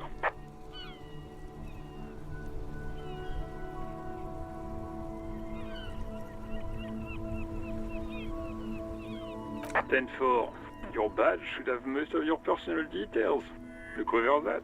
Over.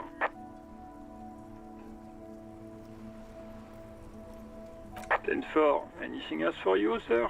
Over. 10-4, I hear you. I don't have the authority to grant your request. Is it him? What does he want? He says he needs money.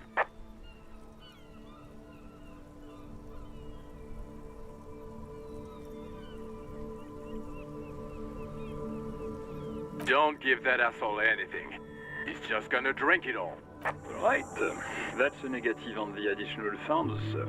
Over.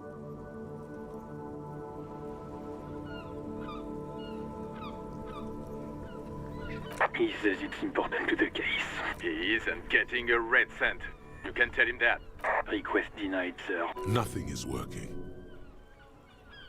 He says he's in trouble. Doesn't have a place to sleep. Well, I guess he'd better crack the case before sundown. Vigmar said...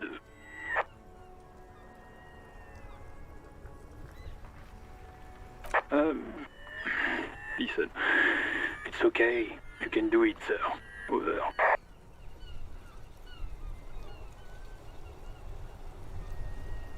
What is he saying? Did you want anything else, sir? Many of your colleagues are also here. Over.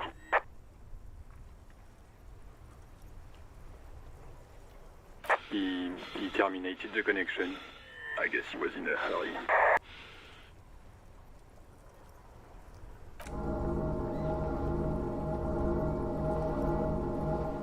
The radio falls silent and lifeless. The communications officer has disconnected the call. What was that? It's okay, detective.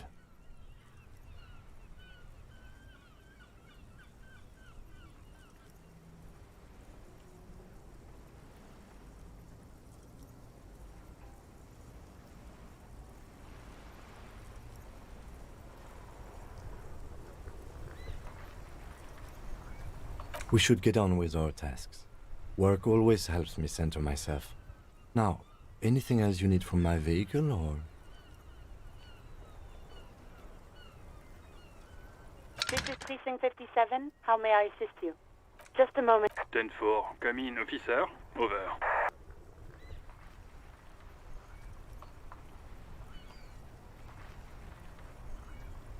But you said... never mind. 10-9, repeat message, over. 10-4, message received. This is a very serious situation. I need... 10-22, the captain. This sounds bad. Bad and scary. Like being called to the headmaster's office in school. Any other good news? He's saying he lost his badge. He what? He lost his badge? Who lost his badge? Dick fucking Mullen. Who do you think? It's Officer Dick Mullen from the bestseller Dick Mullen and the Lost Identity.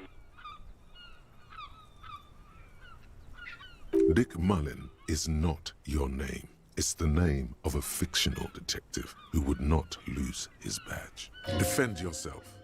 Immediately. They're laughing at you.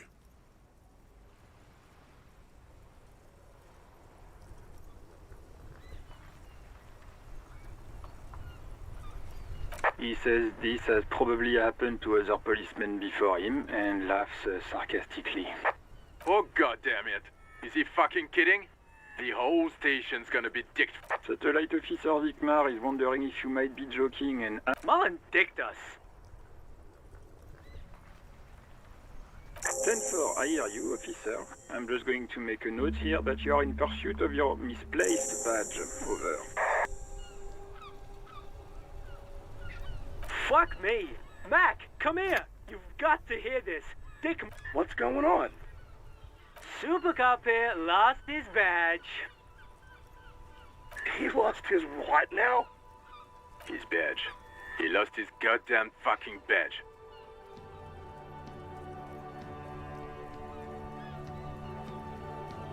10-9, come again. I didn't get that. Over. New heights even for Cap. Ask him. Ask him if he's lost his gun, too. Sergeant Orson wants to know if you lost your gun too. Over. Check your pockets. Check your... Holy fuck. You don't know where it is, do you?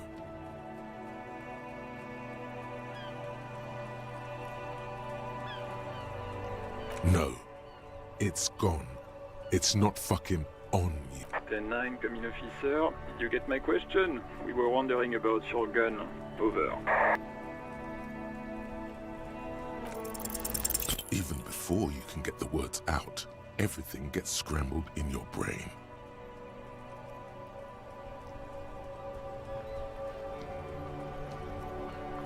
He says he didn't lose his gun. Or his fun, whatever that means. Ask him to describe it. His gun. Not his fun. Just the gun will do. Satellite Officer McLean requests a description of your weapon. The fuck do you need a gun for? Look at the pythons on your arms. You are a gun. The biggest one in the world.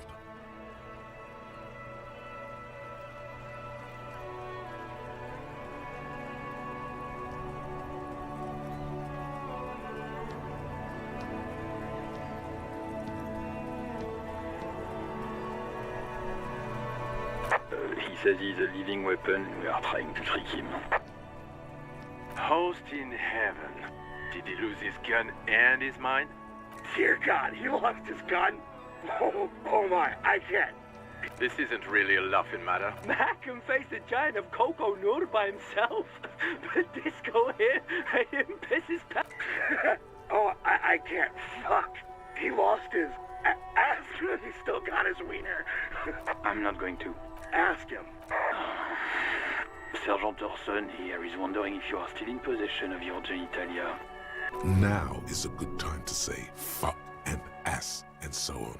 That'll make this all right.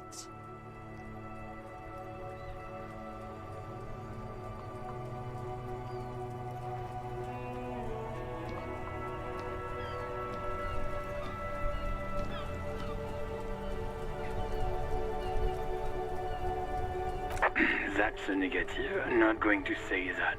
Over. What's he saying? Shit. He said he sodomized your mother. The prick ate Mama's vanilla waffles at the captain's birthday party. Some nerve he's got.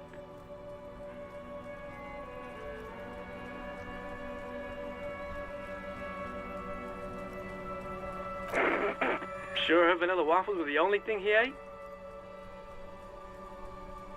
Shut up, Chester. This isn't funny. This is my mom we're talking about.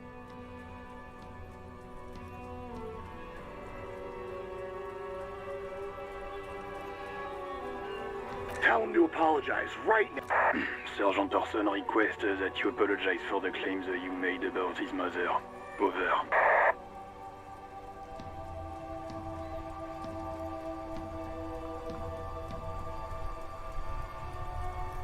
Mac, he says you shouldn't have antagonized the firewalker in the first place. Who? Satellite Officer V. I'm afraid he might be referring to himself as Firewater, sir. Firewater? He's lost it. Fuck it. Tell him to find his goddamn badge and gun. That's the only... Satellite Officer V.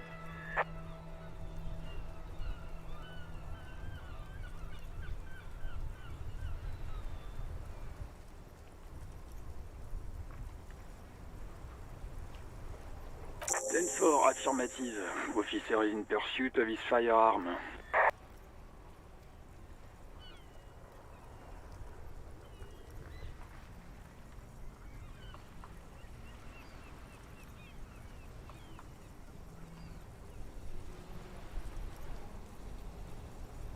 Oh, God, Officer, do you need further assistance? Over. Roger that. 10-10, over and out.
What did he do?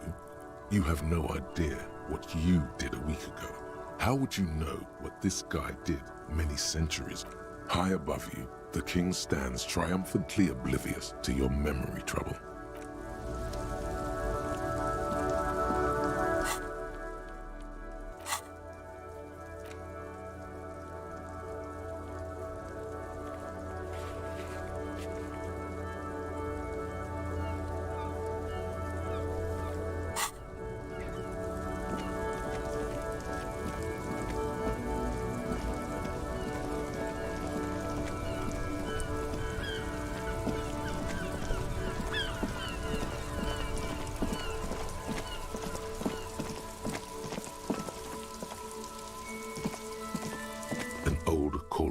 With a matrix of push buttons lists all the companies in the East Delta Commerce Center.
An old call box with a matrix of push buttons. No, hold on.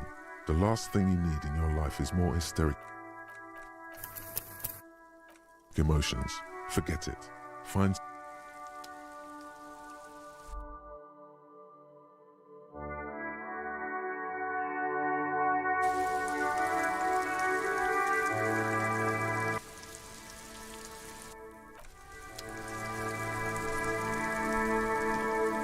an old call box with a matrix of no.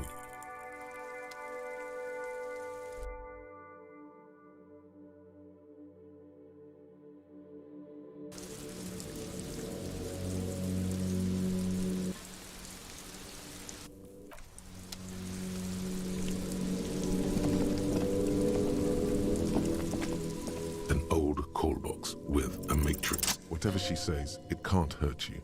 You're a different person now. Stronger, healthier, and alright. Maybe not healthier, but it's a bonus that you've drunk so hard you can't remember any of your past relationships. Oblivion's the ace in your corner. There's a light buzz as you press the doorbell, waiting for her to answer the call. It's cold outside, and you can... A strange metallic taste fills your mouth as you stare at the intercom. Yes, hello. This is Tricentennial Electric.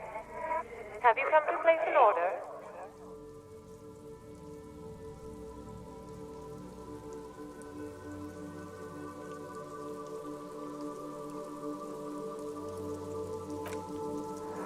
My God. Here come the bad vibes again. Relax. Distance yourself from it.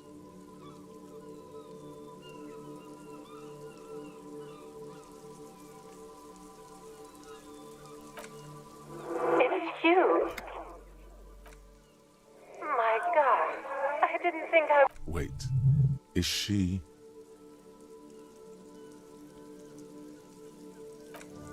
Michelle. Just please.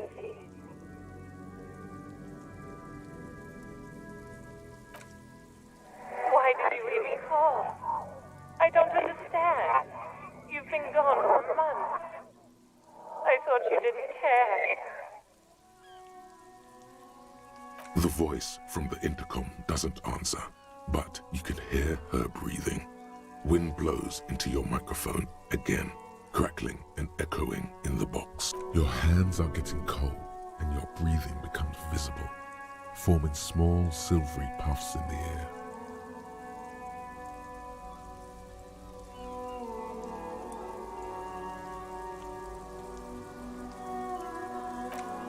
Ever since I came to work here, it's been as if my mind's been wiped clean. It's so nice. It's so nice. And then it hits you. She tries again not to cry, and still doesn't succeed completely. Her quiet sobs sound old and distant, as if her voice is being played off a wax cylinder. Anger boils up in your chest.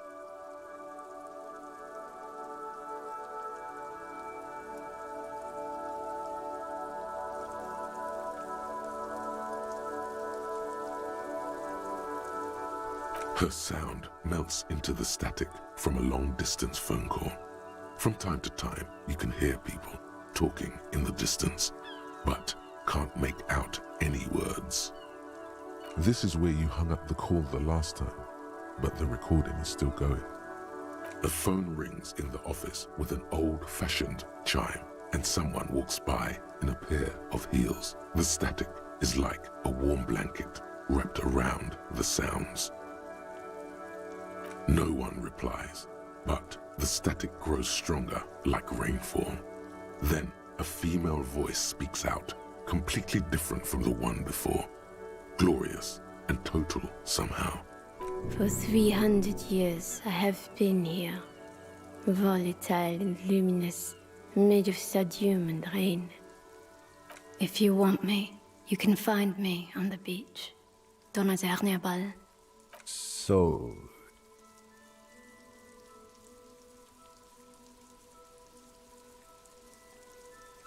It was a recording trapped in the circuitry from some ancient tenant. This sometimes happens. Shall we conclude here? We have other mysteries to solve.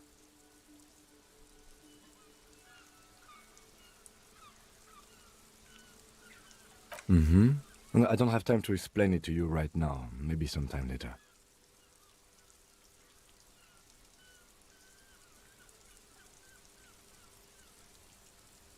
Don't take this the wrong way, but during our short stint working together, something weird is almost always happening to you. That is true.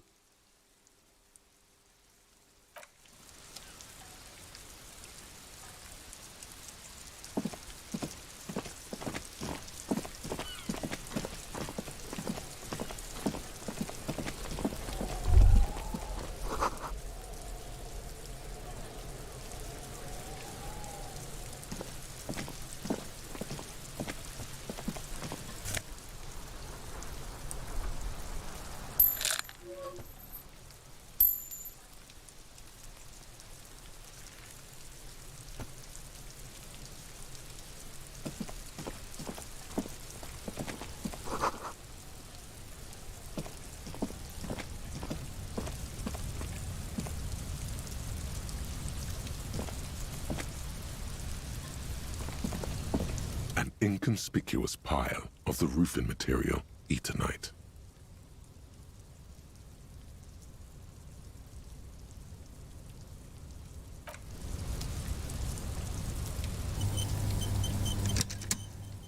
An inconspicuous pile. It's nothing. Someone just left some roofing material slanted against an old shack. Because there's a secret door hidden behind the panels of Eternite. That's why they're too orderly. There it is. You see a shabby little door.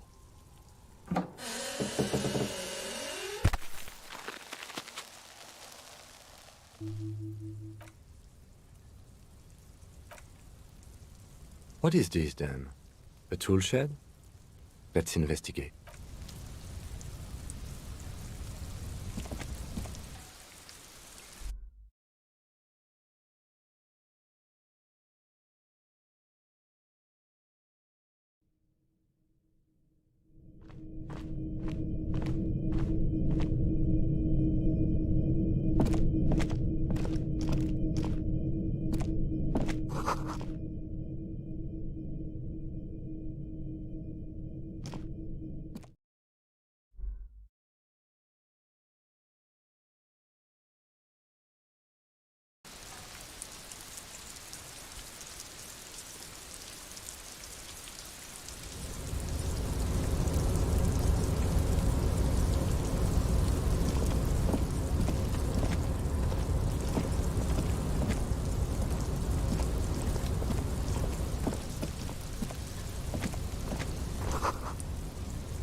Be still, my beating heart.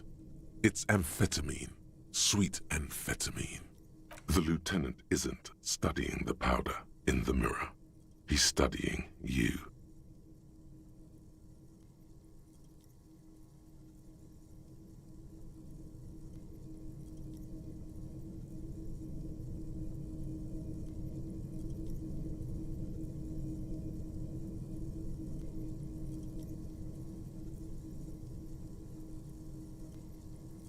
Perhaps not. This is below our pay grade, detective. However, see that ladder there? It's probably another way into the industrial harbor, no? A secret path the local kids use.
The corpse looks at you with bulging white eyes.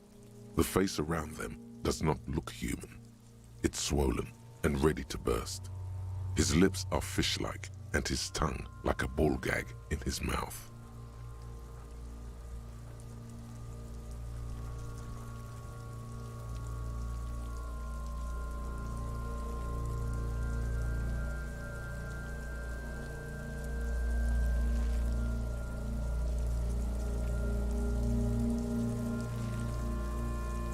You seem to be holding your breath. A cargo belt twists his neck at an unnatural angle. The body below appears stiff. It's letting out an ungodly rot. The smell seeps in, even through your clenched nostrils. Active decay. It's okay to throw up, officer. No one is judging. He's about to blow! Cock's gonna blow, Kuno!